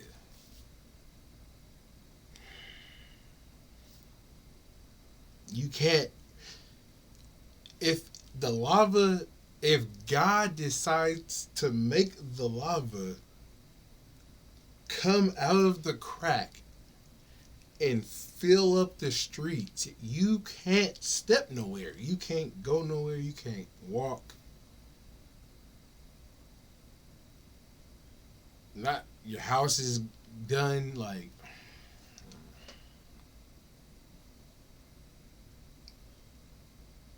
ask him. Like this, and out of a sudden, in 2024, you see volcanoes erupting out of these cracks. That's like the last thing you want to see after Earth splits in half. A massive crack in the ground that's estimated to be up to 50 feet deep has opened up in Kenya seemingly overnight. The crack stretches along Kenya's Great Rift Valley, and many scientists believe it could end up splitting the continent apart. So this is how it looked like before? Like there was no volcano or something like that. But right now, the same location, it's like filled with volcanic eruption. There's like fire beneath it. I'm just guessing that Earth's core is like getting messed up right now. It's getting weakened like we have seen in the previous reports. And that's scary, man. Imagine waking up one morning to find a massive crack running through your home. Oh, I don't want to wake up to that. Forced to dismantle his house by hand before it was lost to the earth below. He lives in Mai Mahiu, part of the Great Rift Valley in Kenya, a region that has already provided a treasure trove of some of the most important archaeological finds in history. And this... Imagine very soon this whole split is going to belong to another country, probably to India. That's just crazy how an entire country is going to be splitting apart, becoming a country of its own. Africa is slowly splitting into two landmasses due to tectonic activity. This process is happening along the East African Rift, a geological feature where the African plate is dividing into two smaller plates, the Somali plate and the Nubian. Hey guys, did you know some drivers are ditching their car insurance and they're doing plate. The East African Rift Valley stretches over 3,000 kilometers or Wow, look at this whole place just completely getting split right now. 2,800 miles from Ethiopia down to Mozambique. So this is the part which is completely breaking down, right? All this whole entire line that's been drawn, this entire part of Africa is going to be like completely broken down, including Ethiopia, which is going to break down into half. It's part of a divergent boundary where the Earth's tectonic plates are moving away from each other. The rift is being caused by the movement of the Nubian plate, most of Africa, and the God is the earth. God moving that moon. Somali plate, which they have no reasoning. They're just saying, oh, the earth's tectonic plate. That's God moving the plate. I'm telling you. Away. As these plates move Start apart, learning the today. Earth You ain't learned can shit. lead to volcanic activity and the formation of new ocean basins. Look at the whole crack that's formed. Damn. Includes the presence of large cracks in the ground, such as the one that appeared in Kenya in 2018. That is massive, dude. And just take a look at this gas station over here, which is present in the highway, and it's completely split in half. It just looks like some sort of a movie set or something. Most people are unaware that Africa is about to be divided into two by a new ocean, altering the destinies of millions. It's going to form Ethiopia, a new ocean. A massive crack stretching for 50 kilometers has emerged due to tectonic plates pulling. So this is actually the old news, right? Like we only had like 50 kilometers that's been cracked down, but now it seems like the scientists have reported that the crack has gone even more bigger, that the plane has basically cracked much more than 50 kilometers. We don't know the exact numbers as of now. This crack is expected to widen over time, eventually completely splitting Africa into two. Click to follow and continue watching. Between the divided land masses, a paradise for marine life will emerge as a new ocean forms. Simultaneously, countries like Rwanda, Uganda, Burundi, and the Democratic Republic of the Congo will have their own coastlines, facilitating maritime transportation. However, countries such as Somalia and Ethiopia will face dire consequences as their territories are torn apart. Like, just imagine your country is basically being split in half and you have no control of that stuff. You just have to give it up to Mother Nature, because none of that is going to be in our control. So, and whichever other country it's going to be landing in is going to own the entire part of this plane. And as of now, it seems like it's going to be India, in which all of this landmass is going to be landing in. Now, I actually came across this Twitter page where they give us a full explanation as to what kind of a destruction or good stuff is going to be coming out of this. Take a look at this stuff. Africa is gradually splitting into two parts. The Nubian and Somali plates are separating.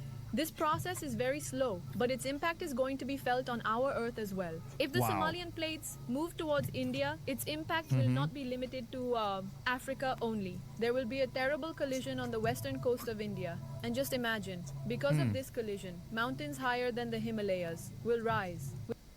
Mountains higher than Himalayas, and the worst part is that it's going to be way bigger than the current biggest peak of the world, Himalayan mountains itself, which we can call Somalian mountains. Now you think about all the cities situated on the seaside like Mumbai, Gujarat, Goa, Kerala. They're going to get destroyed. Warm and green coastal areas can turn into icy deserts. The temperature could drop from 30 degrees Celsius to 0 degrees. Just like millions of years ago, when the Indian plate collided with Asia and the Himalayas were formed.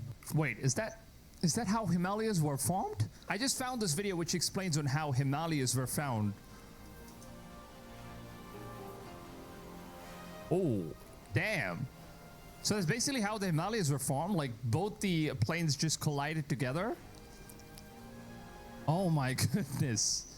That is actually crazy. So recently on August 28th, we actually got a new update from African Fact Zone, who have now given us some more information about the whole big crack that just opened up. What seems like these places named Rwanda, Uganda, Burundi, DR, Congo, and so many different places. It's really hard to spell them. So apparently the plates are diverging by 7 millimeters every year. And this thing currently has been estimated that it's going to be completely splitting Africa into two halves in the next 5 to 10 million years. And I do understand that 5 to 10 million years is actually pretty long, but you need to understand that back in 2018 they announced that it's going to take about 50 to 100 million years. But right now, after the latest research, it seems like the timing for Africa to split has already come down from 50 to 100 million years all the way to the next 5 to 10 million years. Now, we don't really know what's going to be happening as we move further on in years. Maybe it's not even going to be 5 to 10 million years. years anymore. It could happen even much faster than what we've expected. Right. And this is the current situation of what's going on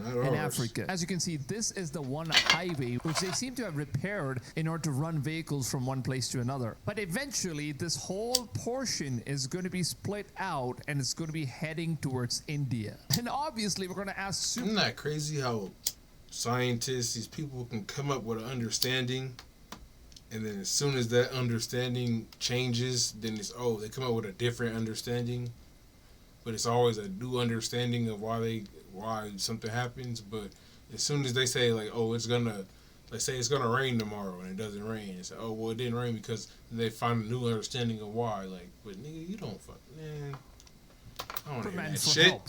We're seeing a crack that in all likelihood formed over many thousands of years or hundreds of thousands of years. Some scientists, including Ben Andrews, a geologist with the Smithsonian, believe the crack was recently exposed by a rainstorm.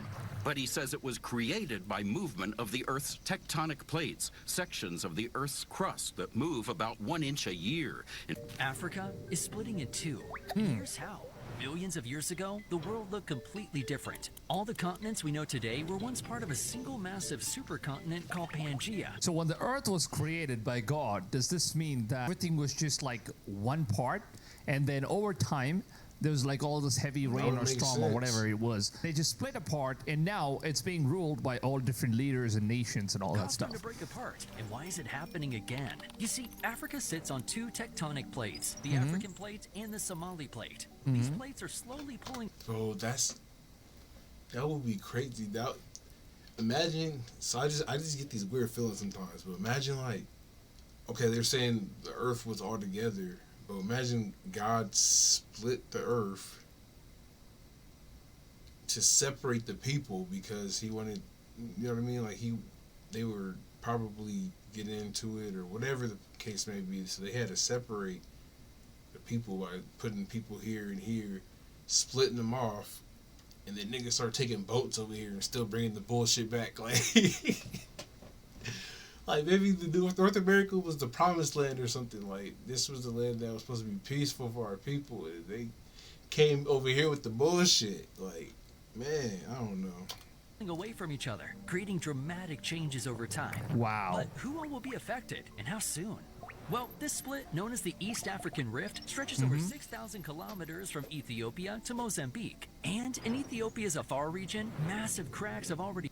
Look at that. People have already built bridges in order to cross over from one region to another. And now it seems like this is where the wall... Because remember, because God flooded the earth. So when he flooded the earth, maybe that's when it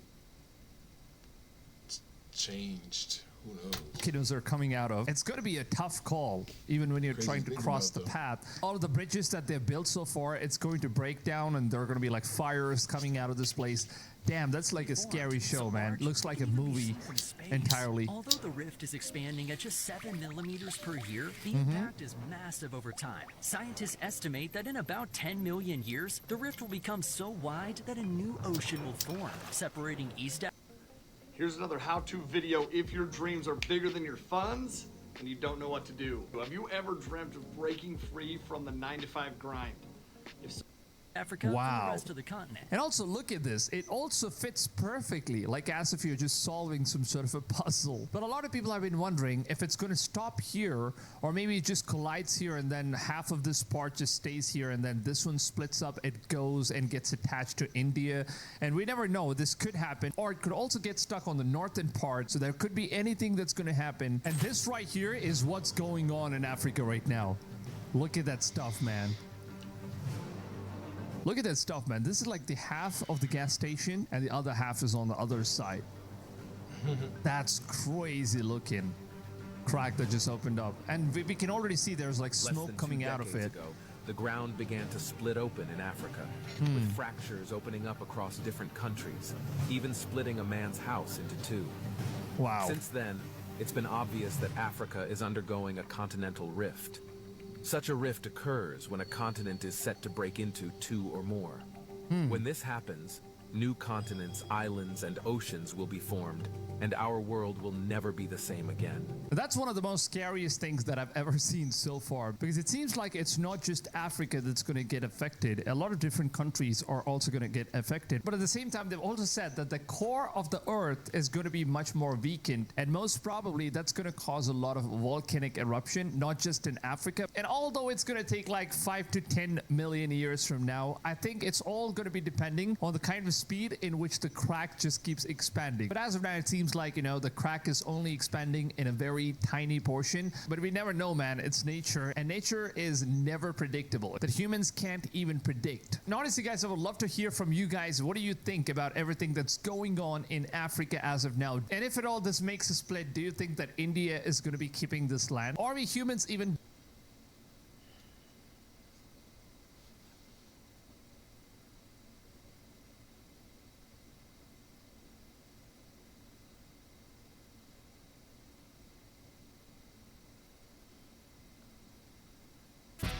So leaving high school, I went directly into the...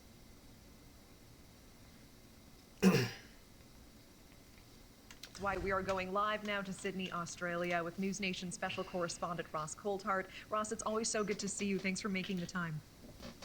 It's a real pleasure, Natasha. Nice to see you and your guests. Thank you. And I know that you've covered other accounts of UFOs moving hundreds of miles an hour underwater, joining with Congressman Burchett's claims. What do you make of underwater UFOs? I've had the privilege of speaking directly with submariners, particularly, who have been witness to measurements of objects underwater using the sophisticated tracking technology that both the US Navy and my Navy in Australia use. And there are objects that have been recorded unbelievably moving close to the speed of sound in air underwater. So we're talking there about hundreds of kilometres an hour, hundreds of miles an hour. And there's no explanation for it. What we do know is that it is now officially admitted that the mystery of these objects is real. The United States has come a long way in the last 5 to 7 years. It now admits officially through the Director of National Intelligence that, in fact, there is a mystery, a genuine mystery there that requires investigation.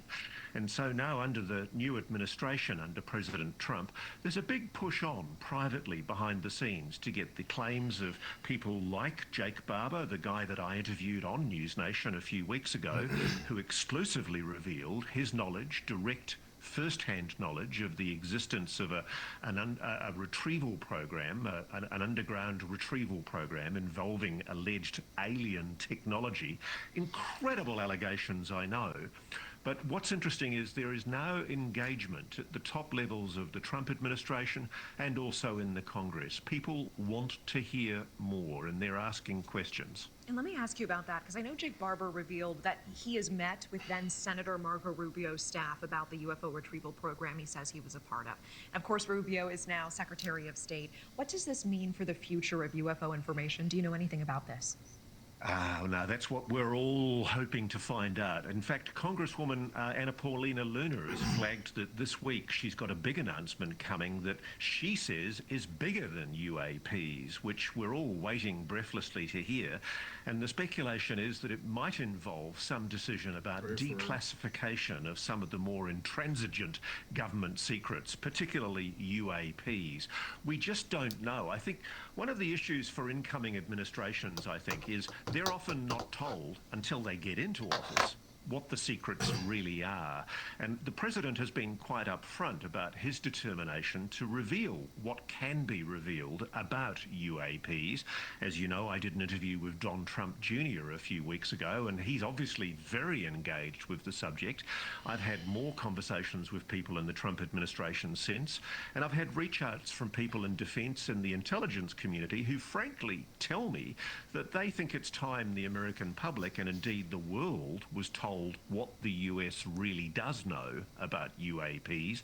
They don't think there's any good reason to keep on hiding what they tell me is the case, which is that humanity has long been engaging with an advanced non-human intelligence, and we have been recovering their technology. But I think that's a big call to say that the government's going to make the decision to release that information, because there are genuinely national security imperatives. I can understand why the Defense Department might want to protect weapons technology or propulsion systems or energy systems. But I think at the very least, President Trump could come out and he could say, yes, we are aware of a non-human intelligence and advanced technology, but we're not going to reveal those secrets to the Russians or the Chinese, potential adversaries. But we do think you, the public, should know that we are on top of this. We're restoring it to congressional oversight because it's been hidden improperly from the Congress and indeed from previous presidents. And so it would be a really big move, I think, by the current president to make that decision and be more open and honest with the American public. Yeah, I know so much. My fellow people, we are not alone. Oh, man. Well, I say like this, right? People say, I'm going to believe the people who know more than the people who don't know. And they say that these beings been here a very long time, and if they were gonna wipe us out, what's stopping them, for one? And two, why haven't they already done it? Waiting on us to get bigger, waiting us to grow more as a population. Unless they eat people, then this could be like a,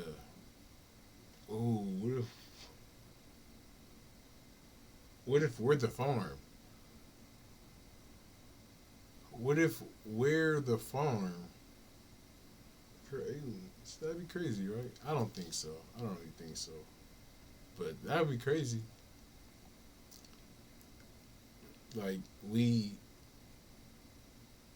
farm our food and they, you know what I mean? It's the cycle, like.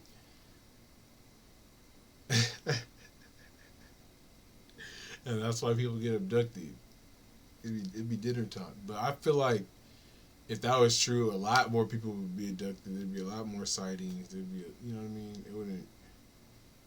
So unless there's some aliens or some beings that abduct for certain reasons, but I still believe in my heart people didn't start getting abducted until the government got a hold of the technology.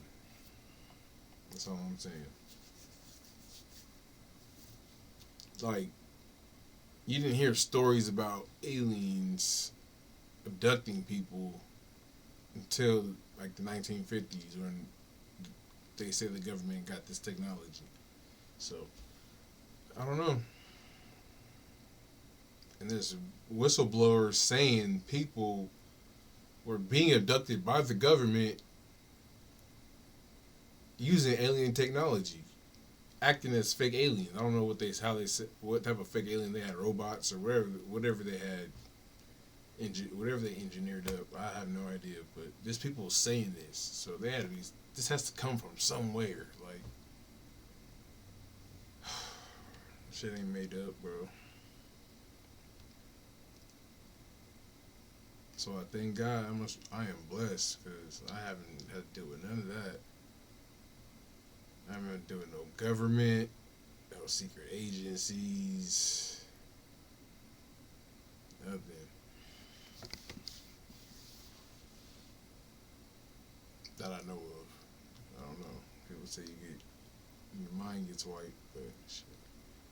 I don't have no nightmares about it, so I think I'm pretty clear.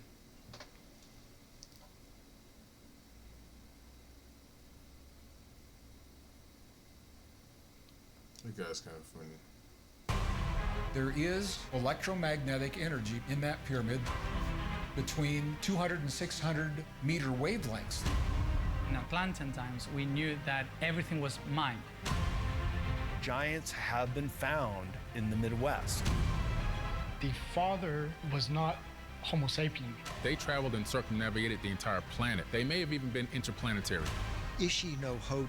It's referred to as a floating ship. Bro, So, and you know what's crazy about that? The so-called aliens people said they seen are tall as hell. Like, so they say the I might be saying this wrong, but not the Normads. I forgot what they're called. But the beings that intertwined with humans and created other beings. They're supposed to be these tall beings. So if those tall beings intertwine with humans to create taller humans, you know what I mean? Like, the more diluted the being. Because from the fallen angel having a baby with a human created these I want to say Normads, but it starts with an N, but these beings were created. So if those beings can be created from a human, those beings can have relations with humans. That's wild. Friends, we got a lot of new fascinating UFO footage that I want to go through with you today. Some is very new, some is a bit older, and also I wanted to look at some of the most spectacular photos and videos ever taken of UFOs. We got a lot of mind-boggling UFO footage today, friends. Hi and welcome to TechCast. I'm your host Sebastian, so let's start with the videos. Let's get through it. Let's start with a very new recording that has been captured on the 5th of February, where? In Saigon, Vietnam. Friends, let's have a look.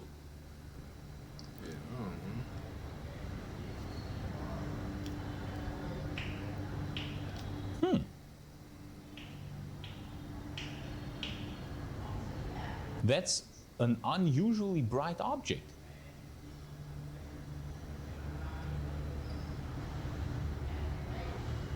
Oh, that was like, look how it's changing its luminosity. Super bright, very dim, suddenly very bright again. Now that's interesting. Super dim, now it stands completely still.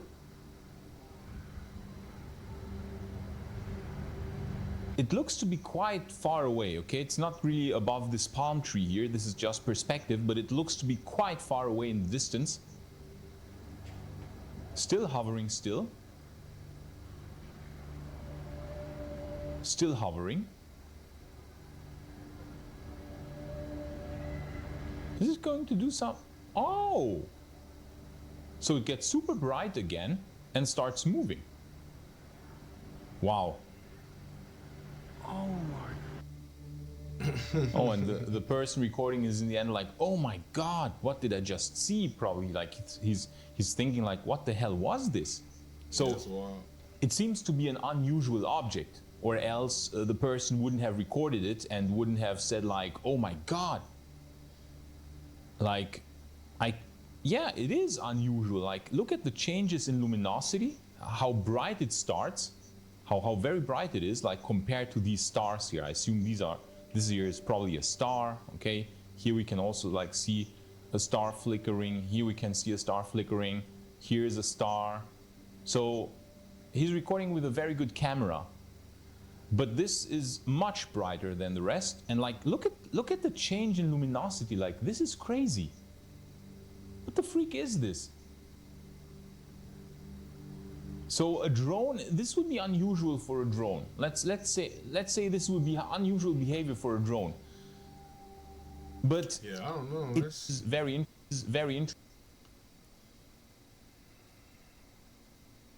interesting one. This was recorded on January 31st near Lafayetteville, North Carolina. And we see an orb here, like an orb-like object doing something super interesting. Let's have a look, friends. Get my camera stabilized.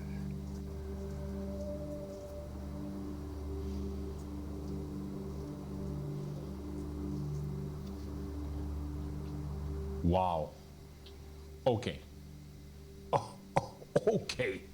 Now this was very important because up why to this was point, the moon so fucking big, bro? Did you see that? The moon was right there. Like, what the fuck type of camera does this nigga have? Did it fall behind the moon? It only went in front of the moon. It went in front.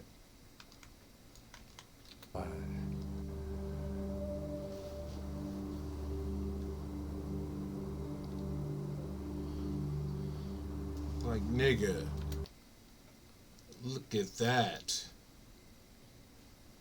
Bro, he's in the mountains, on the highest mountain. Like, why is the moon so close to this guy? wow. Okay. Up to this point, we didn't have any context, okay? We just had a white blob on a black screen, basically. It was like we didn't have any point of reference. But as soon as it passes the moon, we do get a pretty insane point of reference. And this means, see the object here? So this means this object is flying between the observer and the moon through Earth's atmosphere. And it looks like an orb. Look, friends, it looks like an orb. Switching tax services can be a drag and drop. At H&R Block, switching to us couldn't be quick. Wow.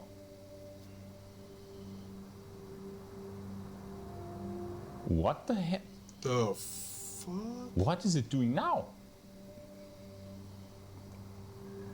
Today's the 31st of January. Come on, stay with it. Love the accent. Man, what is it doing now? Look how it suddenly like creates some like flares, or what is it like? Yeah. Today's the like 31st. Shining, you know, glares or whatever, however you might call this optical phenomenon, how it suddenly starts. A very interesting recording. Like you can see it passing by a star here as well in the beginning. So it is much brighter than a star. Like look how small the stars appear. This is a star, this is a star, and look at the size of this object. Now I will say a word of caution though, friends, because what can we see here? We can see that the moon is very, very bright, and we can see that the exposure of the camera is set to pretty high, because you cannot see any details on the sunlit side of the moon, okay? You cannot see any craters, anything. It's just completely white. Why is that? Because the exposure of the camera is set to probably pretty high, and that means also that everything that is bright is being overexposed. So it could be, in theory, that this thing here is just an overexposed, I don't know, satellite, an overexposed drone, something that is normally very, very point-like, but it is quite bright and therefore appears like an orb. It was so a circle, and just then it because started it turning looks into like an orb doesn't mean that it's really an orb. It could be a point-like source, light source. However, it is still a very interesting piece of footage. Now, what I don't like about it is that we don't see do anything strange. It just flies in a straight line. It's just an object flying in a straight line. That's not strange to you? I would wish it to do something strange where we can definitely It started say, turning hey, into like a star or some this shit. rules That's out strange a as drone, this rules out any natural phenomenon that we know of, this rules say out nothing. airplanes and you know, satellites, ISS, whatever. But it doesn't do that. So again, I have to go with the simplest solution always.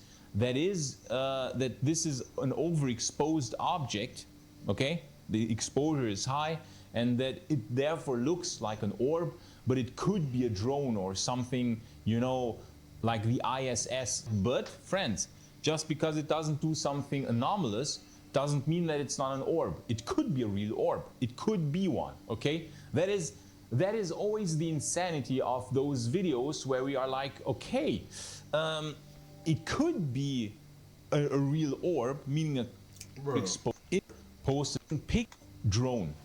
Now, friends, I wanted to go through some interesting pictures, some of the best UFO pictures ever taken. These were posted on Reddit a few days ago, and I find them super fascinating. Some of those pictures I have already shown you in the last few weeks, but some I think you haven't seen before, and those are really, really very interesting, very, very interesting. So here's the first picture, which is super interesting.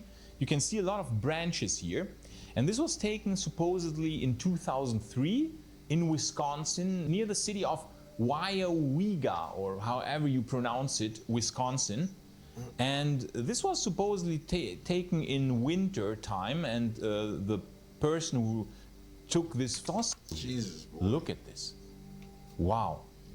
Just a picture? And you speak. Ever wondered what your home looks like from space? Enter your address and get a 360-degree satellite view of your home. Really a crazy good photograph taken in 2003, and it has been analyzed, as far as I can tell, by a few optical experts, and it is a bit blurred compared to this one, but it's super fascinating. July 4th, 2019 in Albuquerque, New Mexico. And this object was said to leave some sort of smoke trail, okay? Look at the weird shape, and the observer here said that some sort of smoke came out of here, okay? Some sort of smoke, and you can see even like, if you look more closely, if we increase contrast and zoom in, you can see a sort of smoke trail here, which is very unusual because like the propulsion system of these UAPs normally, they do not create smoke, okay? Like this is weird. This is really anachronistic, okay? It seems to be like they have a super advanced propulsion system, but they use smoke, like that doesn't fit. Yeah, that one here, that was taken in Costa Rica. I think we've talked about that one already once in an older video. This is one of the best UFO photographs ever, wherein like an object traveled at a very high speed. No, I'm not trying to debunk this, because I'm all for UFO evidence, no matter how fake it looks, because if I just picture me getting some UFO evidence that looks fake and trying to tell people that it's fake. Like, so I try not to do that, but this dude look drawn though. Like this shit look like this shit was sketched. This whole thing. That's crazy. It looks accurate though. I believe it though. This is a plane photograph from above, I think in 1971 or 1972, and yeah, this is like an object that flew below the airplane at an extremely high speed because it was visible on only one single frame. One single frame, okay? So, very interesting object. Now, this was supposedly taken in 2007 in Wisconsin, at Green Bay, Wisconsin. And it looks incredible. It looks incredible. Let's be crystal clear about this. This is as good as it can get, okay? It reminds me, however, a bit of these other photos that we saw before from 2003 that were taken in also apparently Wisconsin. What the hell is going on in Wisconsin, friends? Okay, it makes me a bit skeptical. I'm sorry, friends, this makes me a bit skeptical because if you have like photos that were supposedly taken 4 years apart, but they look so similar, everything, the whole setup with the tree branches, okay, with the super crystal clear, big disc-shaped UFO hovering above the trees, everything is so similar, the whole setup, the lighting, the tree branches and everything, makes me suspicious. Makes me more suspicious that this could actually be a series of CGI pictures done by someone, put up on the internet, and then like, oh yeah, this was taken in 2003, this was taken in 2007 in Wisconsin. Maybe the person who did this is from Wisconsin. So I'm quite skeptical about those photos here, but they still look kind of realistic, so they could be real. However, I'm more skeptical about these ones here than compared with the one here, like the one in Albuquerque. I think this is legit. And this one here from Costa Rica 1971, I think is also legit. But yeah, sorry, but I'm skeptical about this one. However, I'm not skeptical about this one here, because this one, okay friends, this one, we have talked about it already in a previous video, and this is one of the best UFO photographs of all time, among others. Please watch my videos that I did about the best UFO photos and videos ever recorded, and many have tried to debunk this, okay? Like, some will say funny stuff like, oh, this is an island and this is a reflection in a lake. And that this is actually, okay, this is actually a reflection in a lake, which I find one of the most funny and hilarious explanations ever, because you don't see a lake line here, like nowhere do you see anything, and also okay, let's say this is a lake. You see no wave, no disturbance on the surface of the water whatsoever in Scotland. You want to tell me that this was the one only day in human history where there was not even 0.1 kph of wind speed that would disturb the water surface? You want to tell me that this was the only day in recorded history where this happened in Scotland, where there's like wind all the time? Show me please one lake in Scotland where you don't see any single protuberance or disturbance on the water whatsoever. Okay? And then also, like, it also doesn't explain, like, the debunkers then, funnily enough, leave out this lower part of the picture where you can clearly see hills in the distance, okay? Here you can see hills in the distance, you can see this thing here, so, you know, you can see the haze building up, you can see vegetation in the foreground, so the whole lake in the water reflection theory is so funny. It's so funny sometimes, you know. The debunkers will come up with hilarious explanations that, to me, sometimes are more unrealistic than the notion that these are just like extraterrestrial craft.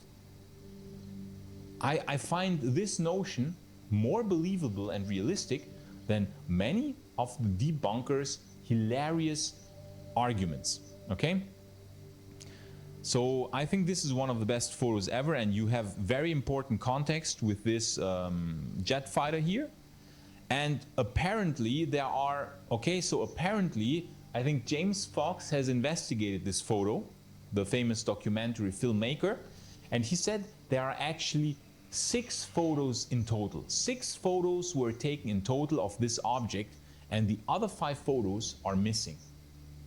Now it would be very interesting to see those other photos, because apparently this photo resurfaced after a while, and it had been confiscated, okay? It had been confiscated by some strange authorities that knocked on the door of the people who supposedly made this photograph.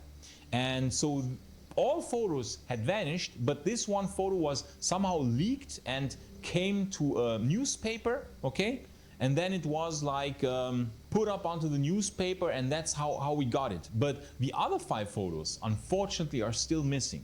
And I think if we would have all the photos, this would 100% conclusively prove that this was a very big object here, the same distance away, okay?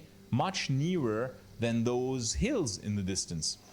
Now let's go through some interesting UFO recordings, friends. This was recorded a few years ago. It surfaced on TikTok in 2021. Let's have a look. Ah, the black triangle. Very nice.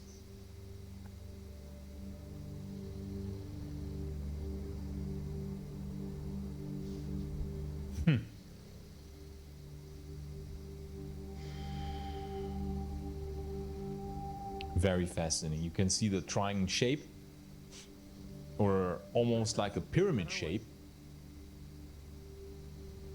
Now the question is, of course, is this authentic? Because, I mean, yeah, what it shows is clearly anomalous. It's clearly a UFO. We're talking like a floating pyramid or triangle in the sky. very unusual. So the only question is this CGI or not, right? It looks authentic. It looks like how the camera tries to focus and everything. It looks authentic. So I think this is interesting. Can we rule out CGI entirely? I think not, because the resolution is just so low that it could be done on purpose to hide imperfections in the CGI. Sometimes it's what they do, like they try to hide imperfections in the CGI by making the resolution lower on purpose. Yeah, but this is an excellent recording. Amazing. I'm just not sure if it's real. That's the only problem. Especially like if you have it on TikTok, where does it come from? Who recorded it? You know, it's always those things. Everybody be asking me, man, does the Bluetooth actually work? Bro, you get a month for free. Now here's a super fascinating one, friends. This one is crazy. This was recorded in Arizona near Lake Havasu, or however this is pronounced, in Arizona in 2020. Let's have a look. Let's see if I can get it on camera. Can you zoom yours? Yours zooms. No, All right, there it is. I got it on camera. Oh my God. Wow. There's a cloud. You know and what there's a there is? flying saucer. No strings on it, no ropes on it, like That's it wild. busted loose from a car. This is crazy. The house is down here. Let me go back up to where the flying saucer is. You zoom in enough, Dad? I'm Bro, that's fucking. How it's wobbling around. Top is even metallic, you know, so like aluminum. Whoever's flying it, they're flying like something. I think it's somebody's like remote control, don't you think? No, it's so far away. I don't know if I'm getting it. Cole. Getting it. Wow. I can't get it, Mom. I can't. That's incredible. I don't think this is fake, because you saw in the beginning the whole landscape. So I don't think this is fake. This is incredible. This is an extremely authentic and credible recording, in my opinion. Also the reaction of the people. Oh, there it is. Okay, what they are talking is really authentic. Yeah, that's a real UFO, bro. Wow. It must be about 3,000 feet up now, I'd say. Wow, look at that. That's like, what? Nobody's gonna believe us except I got it on film, huh? This is insane. Like, did it morph? The color change was probably done to bring out more details, okay?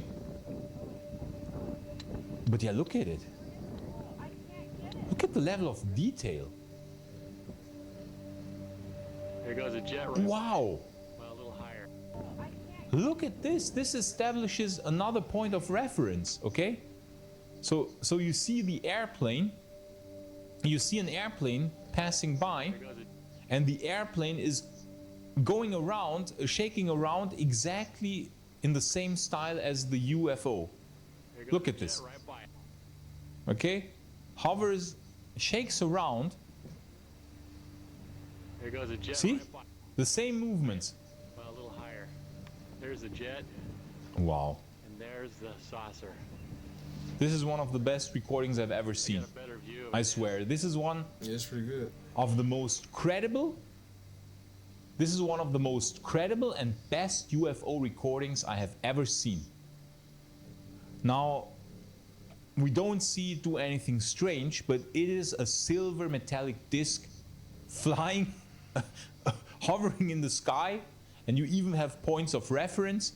You see it first with a landscape, and you see it later on even past, or like you see even a jet passing by very near to it, which establishes a very important information as to the altitude of the object.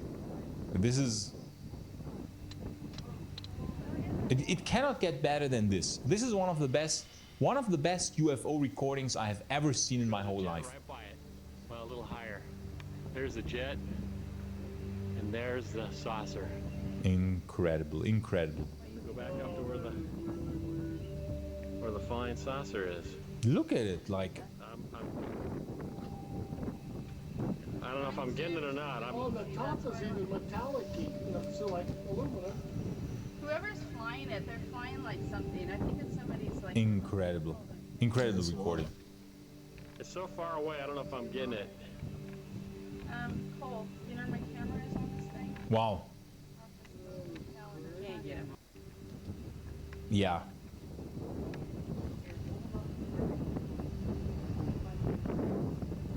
Incredible. Nobody's gonna believe us except I got it on film, huh? Incredible.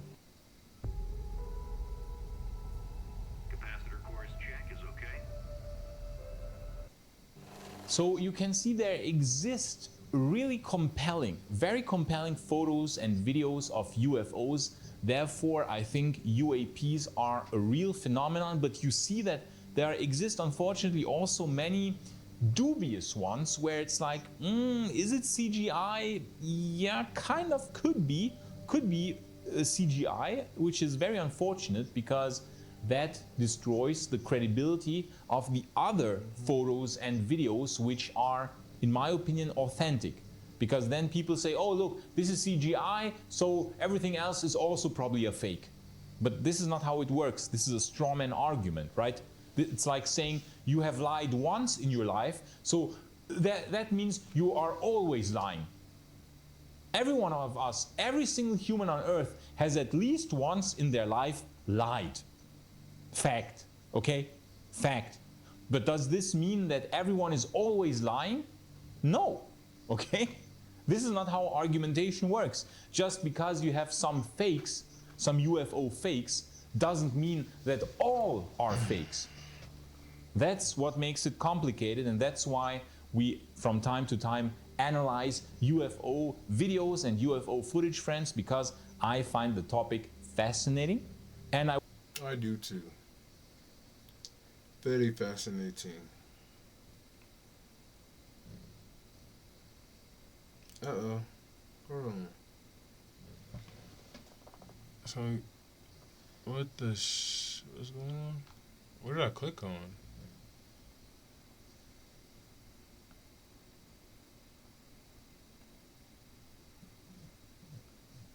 So, friends, we got a lot of new fascinating... Why is it all Trump in this motherfucker? This guy can't believe what's happening.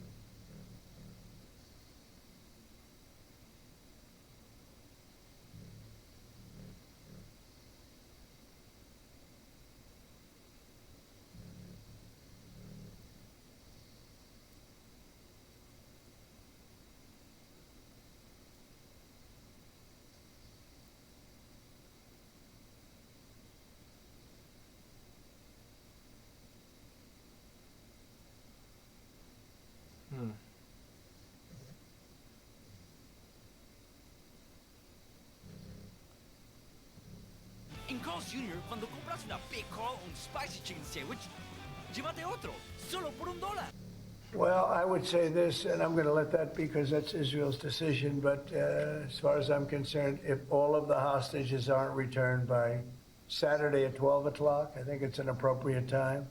I would say cancel it and all bets are off and let hell break out. I'd say they ought to be returned by 12 o'clock on Saturday, and if they're not returned, all of them, not in drips and drabs, not 2 and 1 and 3 and 4 and 2.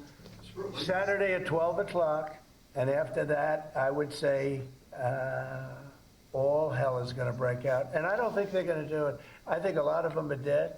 I think a lot of the hostages are dead. I think it's a great human tragedy what's happened, how people can be that mean to do.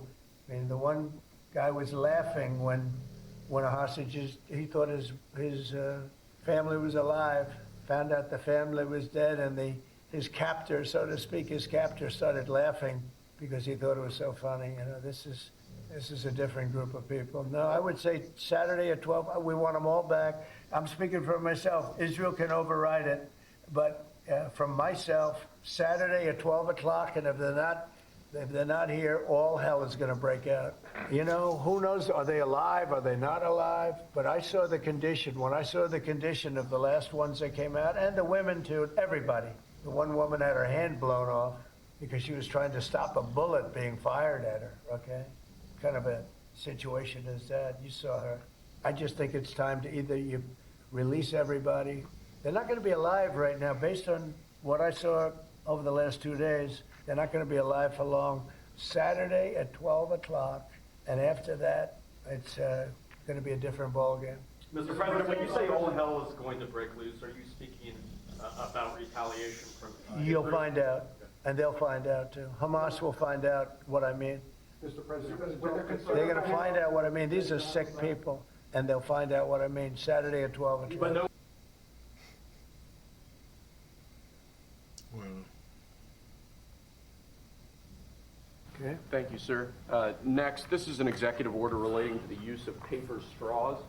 As you've consistently identified, nobody really likes paper straws. Number one trending.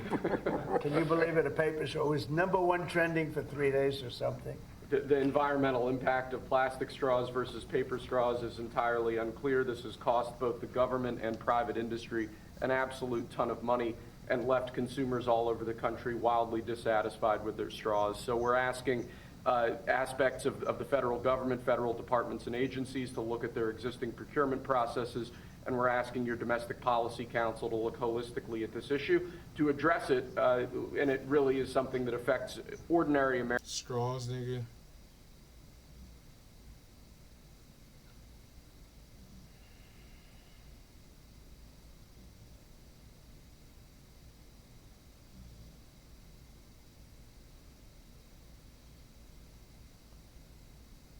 Don't do it! You can still earn income while learning how to code! I'm a janitor! There's no experience required! Friends, trying to keep up with the stuff that is happening now since Trump became president, like trying to keep up with the stuff that is happening every day is almost impossible. Every single day some new crazy stuff happens. Like this is pure entertainment, okay? Cancel your Netflix membership. Cancel it now. You won't need it anymore in the next 4 years. You will not need it. This, what we're seeing here, is 1,000 times better than Netflix. This is pure entertainment. This is entertainment gold, friends. So let's try to go through what is happening on a daily basis with Elon Musk's Doge, with Trump. This is crazy, friends. We got a lot to talk about. Hi, this is TechCasm. I'm Sebastian, your host. So let's get started. So the first crazy item on the news agenda today is a press conference that Trump gave together with Netanyahu. Okay, they met. Okay, he met for it. Occupation. Instead, we should go to other countries of interest with humanitarian hearts, and there are many of them that want to do this, and build various domains that will ultimately be occupied by the 1.8 million Palestinians living in Gaza. The U.S. will take over the Gaza Strip, and we will do a job with it too. We'll own it. The U.S. will what? We'll own it. What? The U.S. will take over the Gaza Strip. I have no idea what this exactly entails, like how this is going to look. But this news announcement alone is already, I would say this is an unexpected / interesting / crazy development. I think we can all agree on that. Whatever your opinion is, this is kind of crazy stuff that is going on, and let's just see how this will develop. I don't want to say much more about it because We don't yet know the details of how, what this would exactly entail, but it is crazy. I don't know if it's crazy in a good or a bad sense yet. But Trump also said some interesting stuff on Iran, okay? There was some interesting stuff on Iran. Let's listen what he had to say about Iran. How close do you think Iran is to developing a nuclear weapon? I think they're close. I think they're close. They're too close. But again, you could go back 4 years. I would have said they would have had it during this intervening period. But they're pretty close, Peter. And why say that you're unhappy to sign it if it's Iran and their proxies who have threatened to retaliate against you and your team by killing you guys for taking out Soleimani? Well, they haven't done that, and that would be a terrible thing for them to do. Not because of me. If they did that, they would be obliterated. That would be the end. I've left instructions. If they do it, they get obliterated. There won't be anything left. And they shouldn't be able to do it. And Biden should have said that, but he never did. I don't know why. Man. Lack of intelligence. Let's. That would be a terrible thing for them to do. Not because of me. If they did that, they would be obliterated. That would be the end. I've left instructions. If they do it, they get obliterated. There won't be anything left. And they shouldn't be able to do it. And Biden should have said that, but he never did. I don't know why. Lack of intelligence, perhaps. Wow. I mean, this is the reason why you should cancel your Netflix membership, because you get pure entertainment. You get pure entertainment every single day here. Every single day, you get this. Imagine. How long are we into this presidency now? Like, is it 2 weeks now? Is it about a bit more than 2 weeks? Imagine this now for the next 4 years. Friends, this is crazy stuff. I mean, he just pumps out those things, like he just says those things. I'm not sure how much of it is then true. Some things are certainly true. Some things might be exaggerations, slight exaggerations to make a point. Now, I'm not sure if he gave really specific orders to obliterate Iran as he said it, if he's taken out by Iran. I'm not sure what this would entail. Again, these remarks are always, let's say, can be interpreted in manifold ways. I dare you to let me build you a completely free e-commerce store preloaded with 20 hand-picked products that are trending all over the world, basically. But yeah, this is again fascinating stuff, and his stance is pretty clear. Iran shouldn't have a nuclear weapon, okay? Because if Iran gets a nuclear weapon, then Israel is pretty much like effed. So it's pretty clear that there's a high strategic interest not to have them that a nuclear weapon. But that I found quite interesting, that if Trump gets taken out, that they would kind of like, they have a plan in order to obliterate Iran. And I assume this means the Iranian regime in some sort of retaliatory strike. What sort of retaliatory strike that would be, we do not know, okay?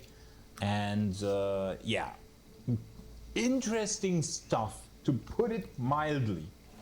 You know what's also very interesting? And yeah, so off coast. Yeah, off coast. Of course. Of course, of course. Of course. Music Academy of Salento records something strange in the sky.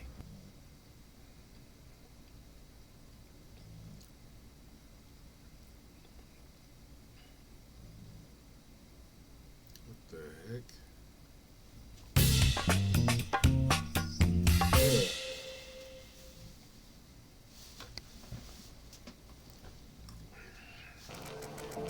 Unidentified flying objects, UFOs.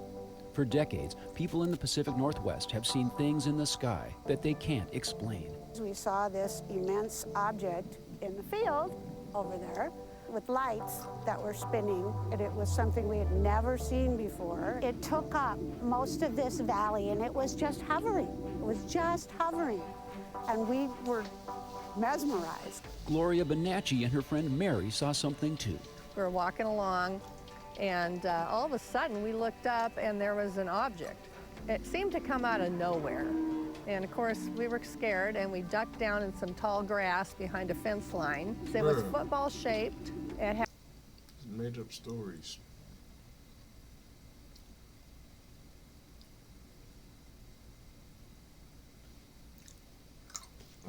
All the videos. There's no more new videos. This is the most hilarious one. Look at this viral video from La Junta in southeastern Colorado. All right, Vivian Gomez wrote on Facebook that her security camera captured this on Sunday morning. There are people on Facebook who say it looks like Dobby from Harry Potter, or a ghost or an alien, or a kid in flip-flops and underwear. We think it looks like Lisa doing her Sunday morning dance. I don't know. Yeah. Lisa, were you in La Junta on Sunday? I know she was out of town. Give it away. As an older adult, I didn't want to spend all my time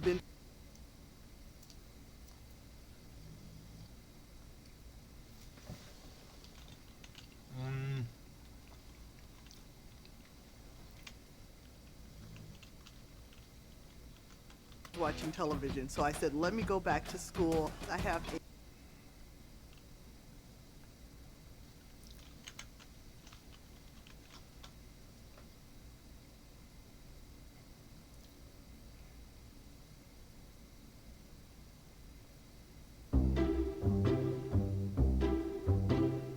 spacecraft, if you will, non-human, exotic origin, vehicles that have either landed or crashed. We have spacecraft from another species.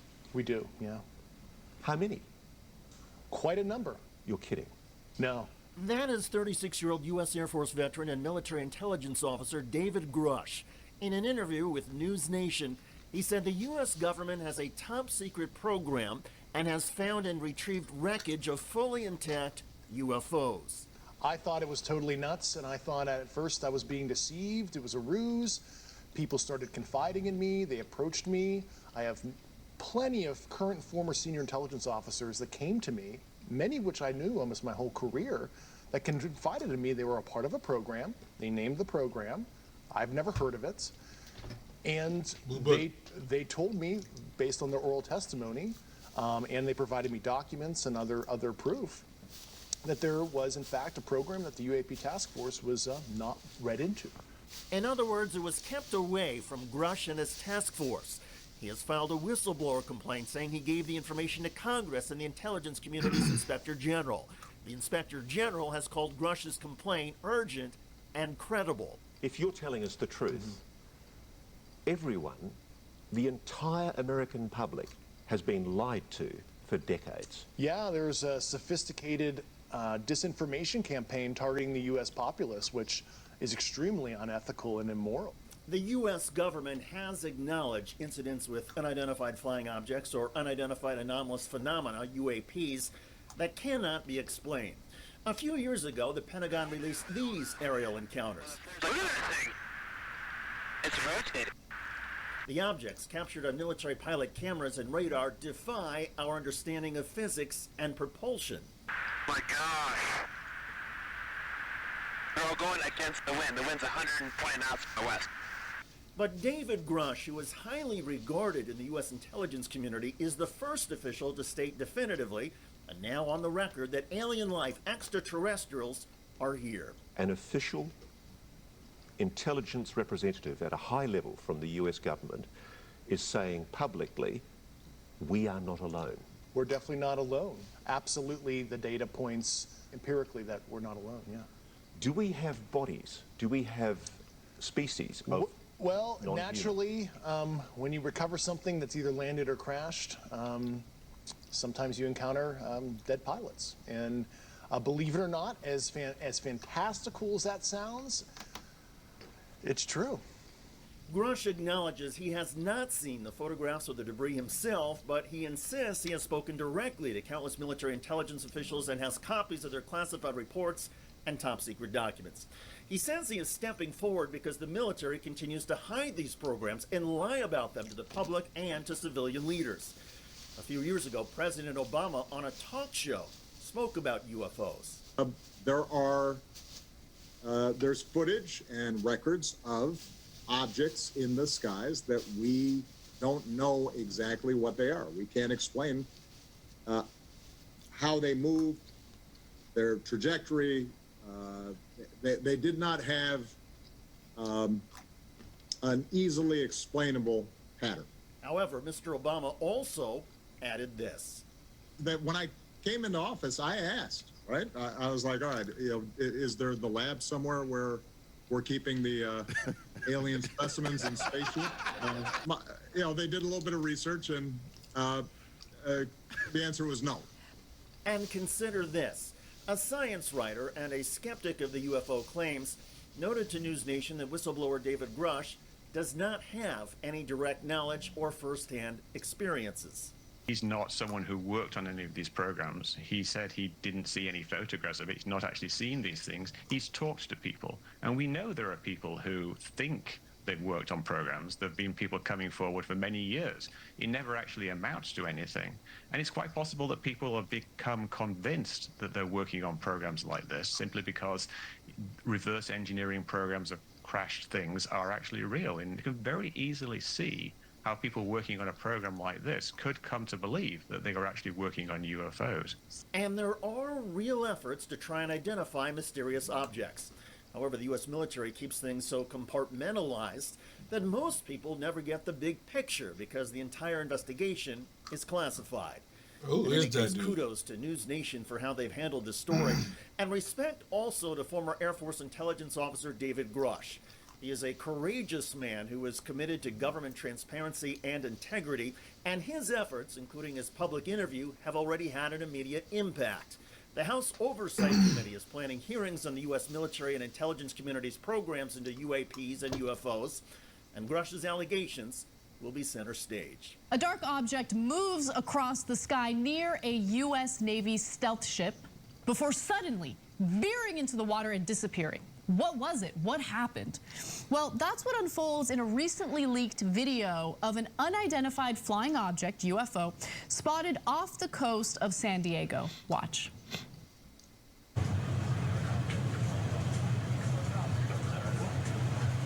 Took off, booking it. Break Omaha, 50 kid, Rocco Crawls with passability to launch Hilo ASAP. Splashing and bearing a ring. Sure. Got 2 minutes, 30 knots. Keep going, bro. You're making sense. You can probably bring that 35 relative speed. Sir. Yeah, that brings it. We got some a lot of white water up there, some 6-foot swells. Whoa, it's getting close. Yeah, we have 31 knots sustained wind, topside, gust of 40. Whoa, splashed. Mark bearing and range. Innovative new mattresses are coming out all the time. And you'll find all the latest trends at Sit and Sleep. John, what say you? When is the video from? I don't know. I don't know, it was leaked. Recent, yeah. Why does every one of these look like it was taken at night on a broken 1999 Nokia? Yes! John, are you skeptical of this? I'm skeptical of everything. Like, I believe that there are definitely aliens in the universe, but whether they're hanging out over the Pacific, I am less sure of. I don't know. I guess it's possible, but it just seems less likely than other explanations. You know, you were saying you don't want to believe. Do I think that there is life outside of this planet? I think it's likely. Do I want that life to reach us? No, I don't. not? So I ignore these stories because I don't, like, there are certain truths that I'm not, oh my God. Why are you a news reporter then? Fail. Like, your whole job.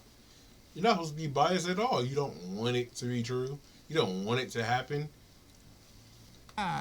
Dude, okay, actually, this is one of my... Is that why you're afraid? Yes, You're afraid that exact situation will happen? Did you ever watch Unsolved Mysteries? Oh no, this is what I was worried would happen. They're such good dancers, how can we compare? Man, they're freaking swole too. Look at them. Look Take at that us tiny to waist. your dance floors. Okay. Oh, they're gonna be ripped. Oh, it's gonna be so annoying. We don't know if they're gonna be ripped. We have no idea what they're gonna look like. They're gonna be hot. They're more advanced. That's what you're worried about, John? Have you not watched Unsolved Mysteries? Do they involve aliens? Yeah, I remember watching something else. I remember watching Unsolved Mysteries as a child with my mom. I don't know why she let me watch it with her. And I would stay up at night. Like, I would be in bed. And anytime there would be like light outside of my window, I was like, that's it. They're gonna come, they're gonna abduct me. No, they did. They just wiped your memory. It was nice of them. You know what? I would prefer that. Yeah. So if they're gonna do it, yes, please clear my memory of the experience. And hopefully you didn't, install something in me. Yeah, and I want the exact same thing for every unnecessary work meeting. I'll do it, but just wipe my memory of it afterward. I don't want to remember that I was on the Zoom. But anyway, I read a book growing up called Chariot of the... That's good.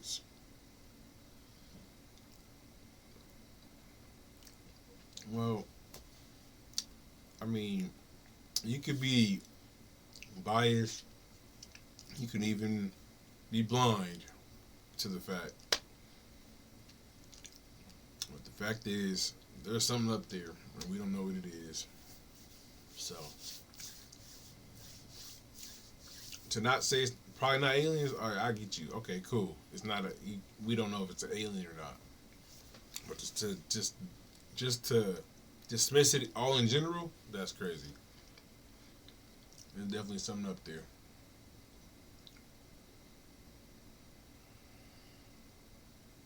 Wait, what? There is electromagnetic between 200 and 600 meters. Will Elon Musk's Doge uncover secret UFO programs at the Pentagon? After all, Doge is set to have a closer look at the Department of Defense and see what they are spending their money on.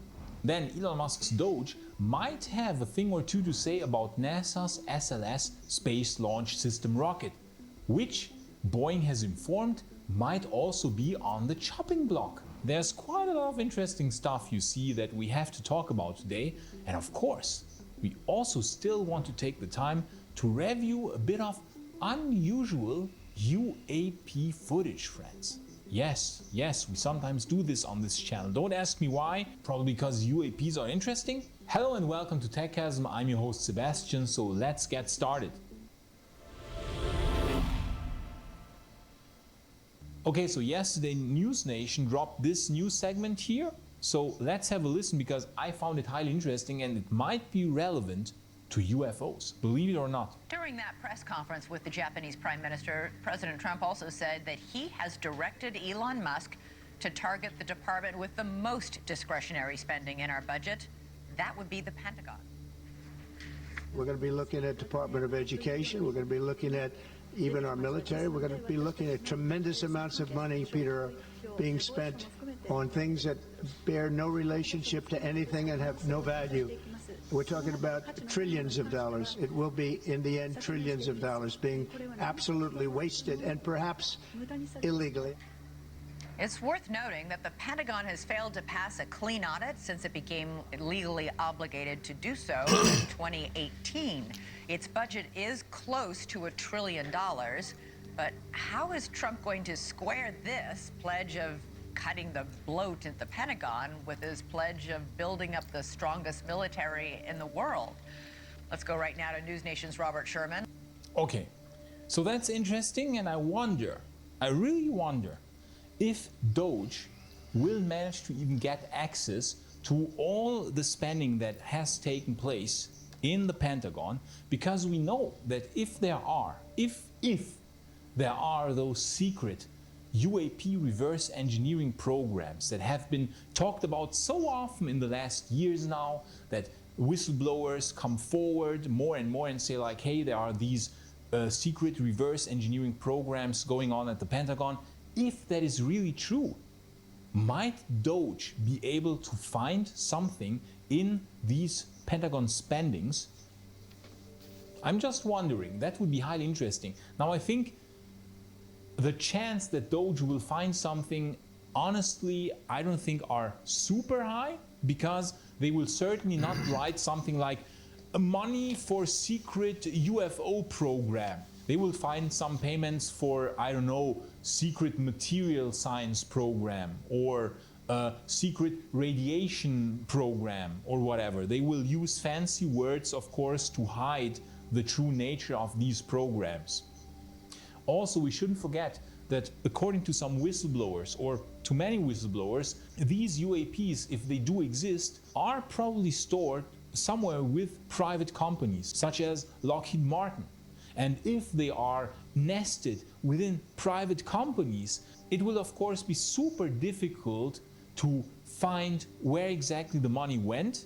Okay, maybe they find where the money went, but it will be very hard to prove that this or that company used it for UAP reverse engineering. So even though Doge might be able to find some money flows within the Pentagon that look strange, I think it will be very difficult to prove that this went to UAP reverse engineering programs. However, if we are lucky and they didn't hide their traces well enough, then one or the other interesting thing might be discovered by Doge. However, we see already now the resistance to this is incredibly high, incredibly high. As Elon Musk once said, you are attacking the Matrix, and the Matrix is fighting back. We see the outrage that is being put forth like by many news outlets and by many people right now that, oh, Elon Musk is staging a coup, this is a government takeover, it's unrightful, it's illegal. But the amount of waste that has been uncovered already until now by Doge is freaking staggering. It's staggering, it's mind-boggling. At San Joaquin Valley College, it's never too late to continue your education and start a new and rewarding career. Training to become a medical... We can see the Doge clock here. 75 billion have already been saved in those, what, a bit more than 2 weeks now that Doge has been working. So just imagine, this is crazy.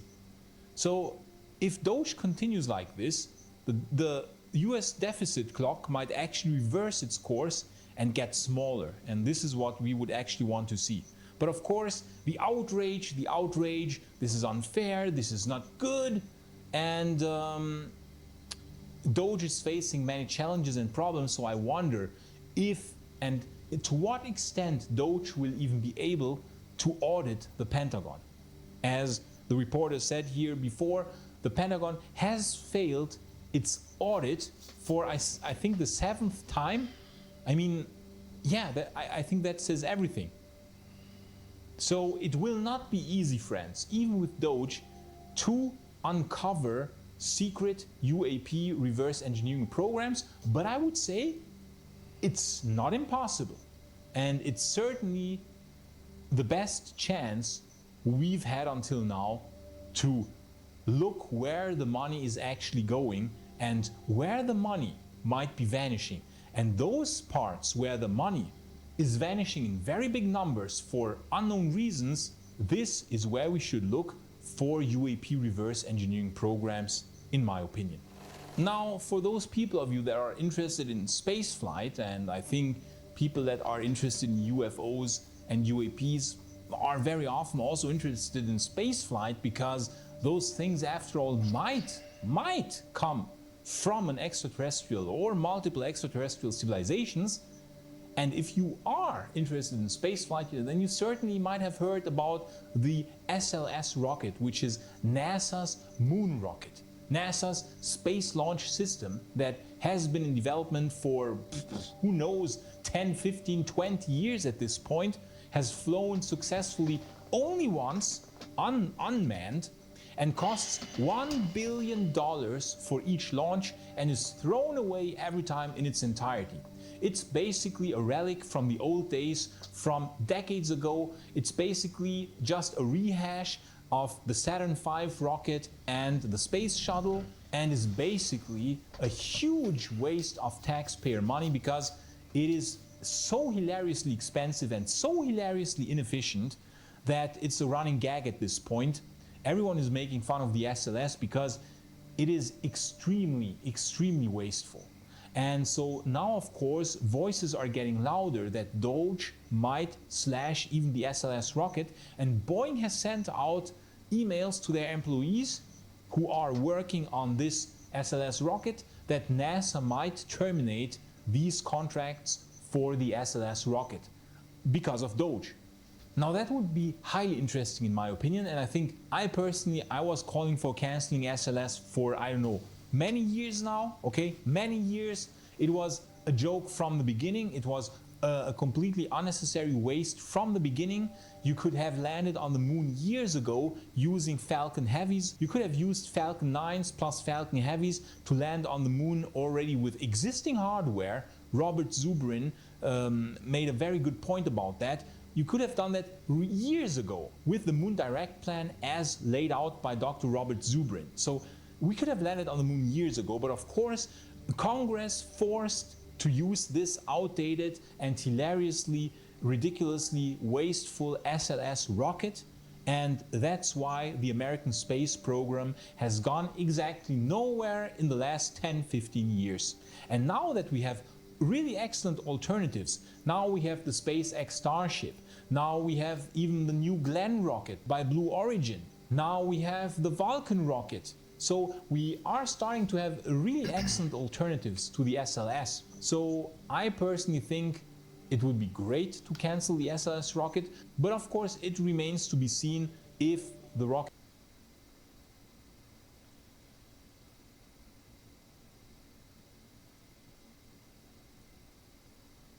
the SLS, believe it or not, a rocket that is now over 50 years old.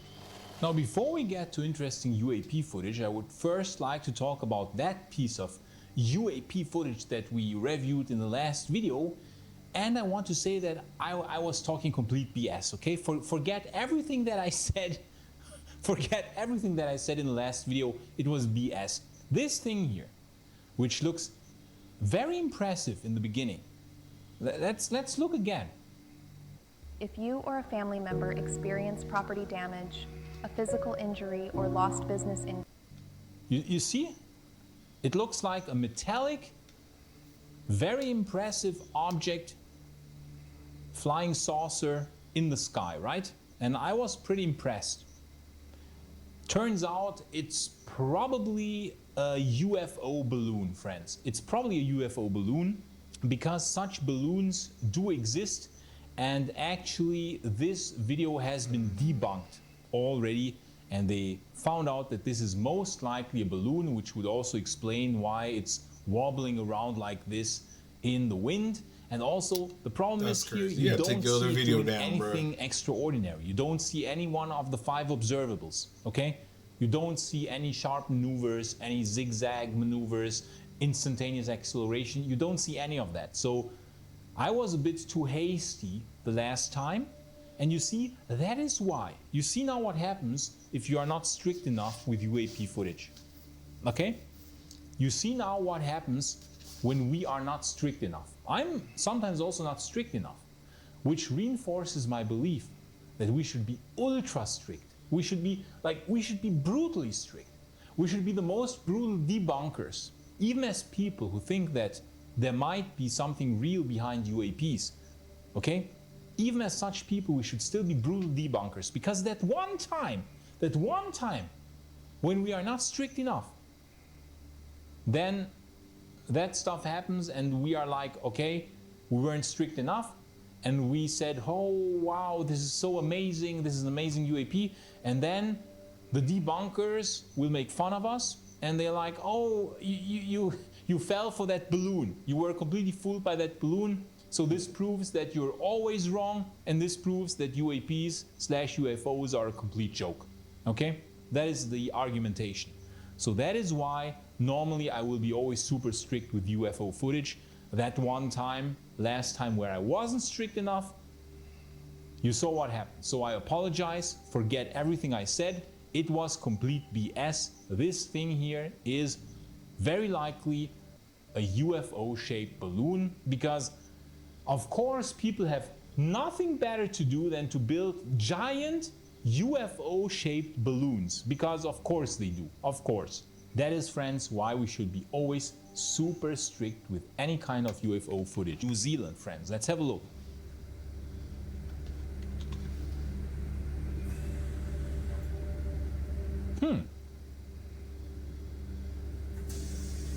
It looks like two triangles, two floating triangles.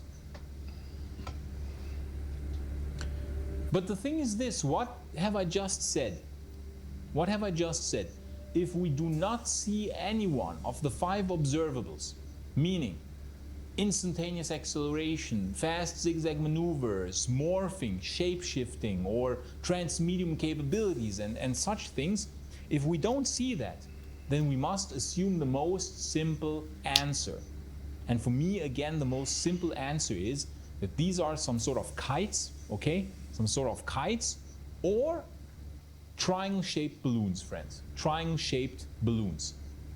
As sorry as I am to say this, I will be now even more strict, because last time I wasn't strict enough. From now on, I will be even more strict, because we want to have only real UAP footage. And this one here, friends, doesn't convince me entirely. I don't see anything extraordinary here. Yes, the objects look strange, okay, yes, sure, but there are so many strange kites nowadays, strange looking drones, and triangular UFO-shaped balloons even, so I don't see anything extraordinary here. Which is quite different to this following video here, which even when I'm very strict, I have to say we might have something here, friends. This is interesting. This was recorded on January 15th during a Caribbean cruise. So somewhere on a ship in the Caribbean on January 15th. Let's have a look what the person he recorded.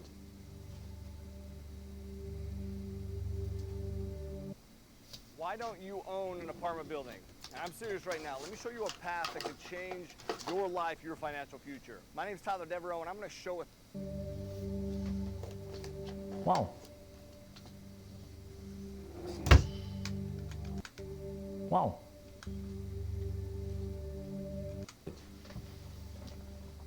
Oh, shit. Wow.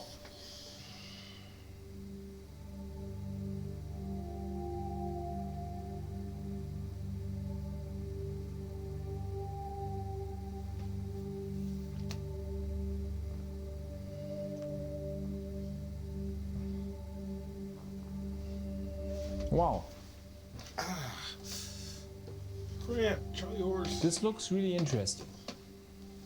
It appears, disappears, vanishes, reappears again. Huh.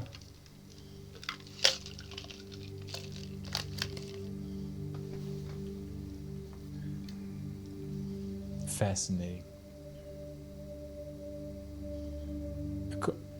Completely disappears, reappears, but the beginning is of course the most interesting, because look how fast it is. And look how it vanishes, but instantly reappears. It vanishes for a very brief moment, but instantly reappears again. Disappears again, completely gone. Now it's here again. Disappears again. This is really interesting. Now, sure, you might say, hey, it's a bird. Yeah, but a bird appearing, disappearing, appearing, disappearing. You know, a bird, if you have a bird and it's being like, it's reflecting light, right? And it's flying around, then yes, it might get brighter and dimmer, but a completely disappearing and reappearing will be pretty difficult for the bird. So I'm thinking this might be something, and also like the way it moves. It's really fast. And the person recording this here noticed that there's something strange flying around, okay? Something very luminous. A luminous orb. Because I don't think a person would be fooled by a bird, because a bird is just not really bright and luminous, okay? This is something that glows on its own. This here glows on its own. It's very hard to say that this is a bird, in my opinion. So I think we have a pretty good chance here. We have a pretty good chance here, in my opinion, that this could be a UAP. I went back.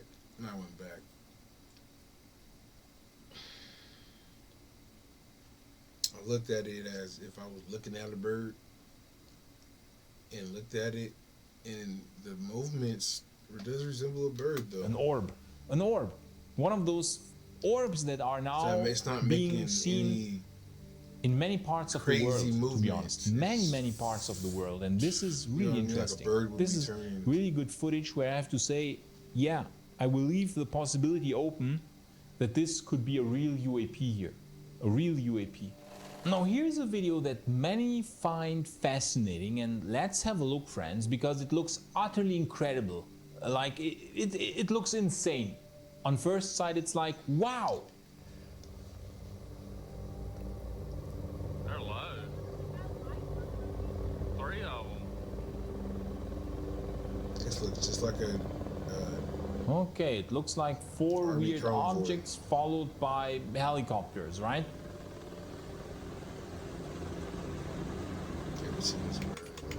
Ever wondered what your home looks like from space? Enter your address and get a 360-degree satellite view of your home right now. See your... Here's a photo, friend. It is the 100. It's just an appearance. But turns out, friends, it's just a military exercise. Some people on Reddit found out it is the 160th SOAR. Sheriff's office released a statement about it before. It's like some training in military training exercise near Los Angeles. Military Case convoy, solved. just like a military See, that is convoy. why it's so interesting. Like, also Reddit is a good source because a lot of people then try to find out what it could be. And so sometimes things that look incredible or amazing in the beginning turn out to be a big nothing burger. Unlike this recording here from February 5th, near Death Valley. Yes, near Death Valley. So, kind of interesting stuff. A person has recorded something very strange going on, friends, near Death Valley.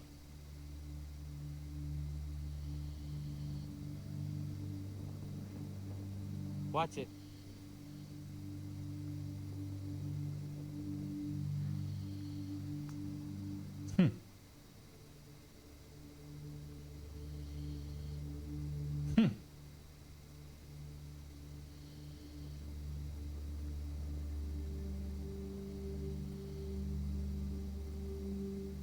Yeah, it seems to be pretty stationary. And other people are like, what the hell is this? So it seems to be pretty luminous. Pretty bright.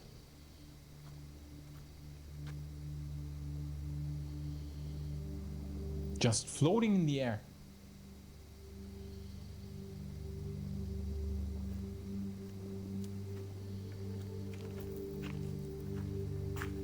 No. So, I'll tell you a little quick story. I'm gonna keep the phone recording just because this is what happened to us the other night. We were in New Mexico, and we had a mass sighting. Wow. And I have it on my phone, but the last 2 nights, we went to Tinoco yesterday. Saw one yesterday. Saw it today. Watch it. It'll sit there and it'll split up. It'll maneuver differently. It'll start to flip back and forth. It'll turn orange. It'll grow. Yep. But Wow. I'm trying to get as much video as I can because the only thing I know to do is just document it. Right. But it just popped out of the sky out of nowhere right before you walked up. There was nothing over there. That's interesting. did see something unusual over there over the tree line, but it seemed to have migrated over here. And then I saw two in the sky passing each other over here. Very faint. Looked like a satellite at first, but then it changed directions. Starts floating back and forth. So you analyze it and tell me what you think. Well, it's nice to get another person to witness it at the same time. Yeah. Yeah. This ain't a planet. This is something different. Yeah. And watch this, it'll go out, it'll dim, and then it'll come back. Watch the way it maneuvers. And then also watch around it. Sometimes you'll see, you know, something orange, like another orb. There's usually multiple ones, not just a singular one. But, you know, I figured I'd yell at you because you're walking your dog and might give you something to watch while, yeah. Yeah. Wow. Well, I don't know about exciting. Like I said, we've seen it 3 days in a row. So, I don't know what to think. The only thing I do is just take a video of it.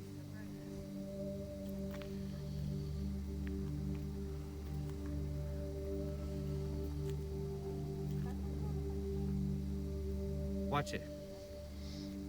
Oh, wow. Well, I thought the same thing because I saw one hovering over here. It kept going from red to white, red to white, red to white. Wow, And now it started. But it was stationary. But the other one was completely white, and you saw that fade out on my camera. No. And it's supposed to have FAA regulation lights to keep it from running into anything. This, very odd. Yeah. I mean, this one's flying linear. I gotta give it that. But this white one was so bright, and then it just petered off and disappeared completely, like it turned its lights off. Even if it was a plane or a drone, you're still not supposed to do that. And look, it's fake. Mm-hmm.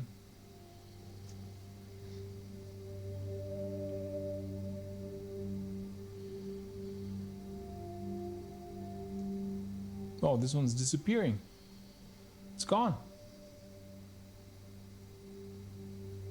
Completely gone. That's wild. And now he's following it. Okay, that's interesting. What? Yeah, I do too. I've never heard it before. Innovative new mattresses are coming out all the time. And you'll find all the latest trends at Sit and Sleep. Hey, Drew, does that mean we're trending? I don't think so. 1 o'clock in the morning, middle of Death Valley. So in the middle of Death Valley. And that is in the middle of the desert. There's Something. So this object has landed in the middle of Death Valley. 2 bright red orbs. Wow, I have to say credits to the guy explaining this and filming it for so long, because like most people film it for like 10 seconds and like the video cuts off, but finally we get a longer video with a lot of explanation, and we see this object here in the beginning. And it's really interesting that it hovers in place for so long. And he was saying like, yeah, but it's not only hovering there in place, sometimes it splits into 2 objects that then turn orange and fly around in quite weird maneuvers. And he has seen this object 3 days in a row. And because this object was just reappearing all the time, he said he's finally gonna film it. And this is apparently on the 3rd day where he decided to film it, and lo and behold, afterwards we see it indeed starting to move at some point. Yeah, here it starts to move, and then it turns super red. Like, look at this. How red it becomes now? Super strange, super strange. And then later on it disappears. Yeah, it becomes dimmer. Here it's almost gone. I don't know if it's the same object here again or a different one, but now it's definitively gone. And now he's following another one of those objects, and it seems to have landed in Death Valley, somewhere in the desert. This is insane stuff. Oh.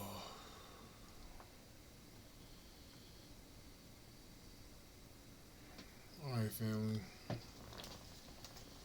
We're gonna finish this. Finish off this more tomorrow. But I appreciate you guys for watching. Love you guys. Thank you guys for watching, man. Tired as hell. It's 6 in the morning. I'm about to go to sleep, man. Y'all have a good night.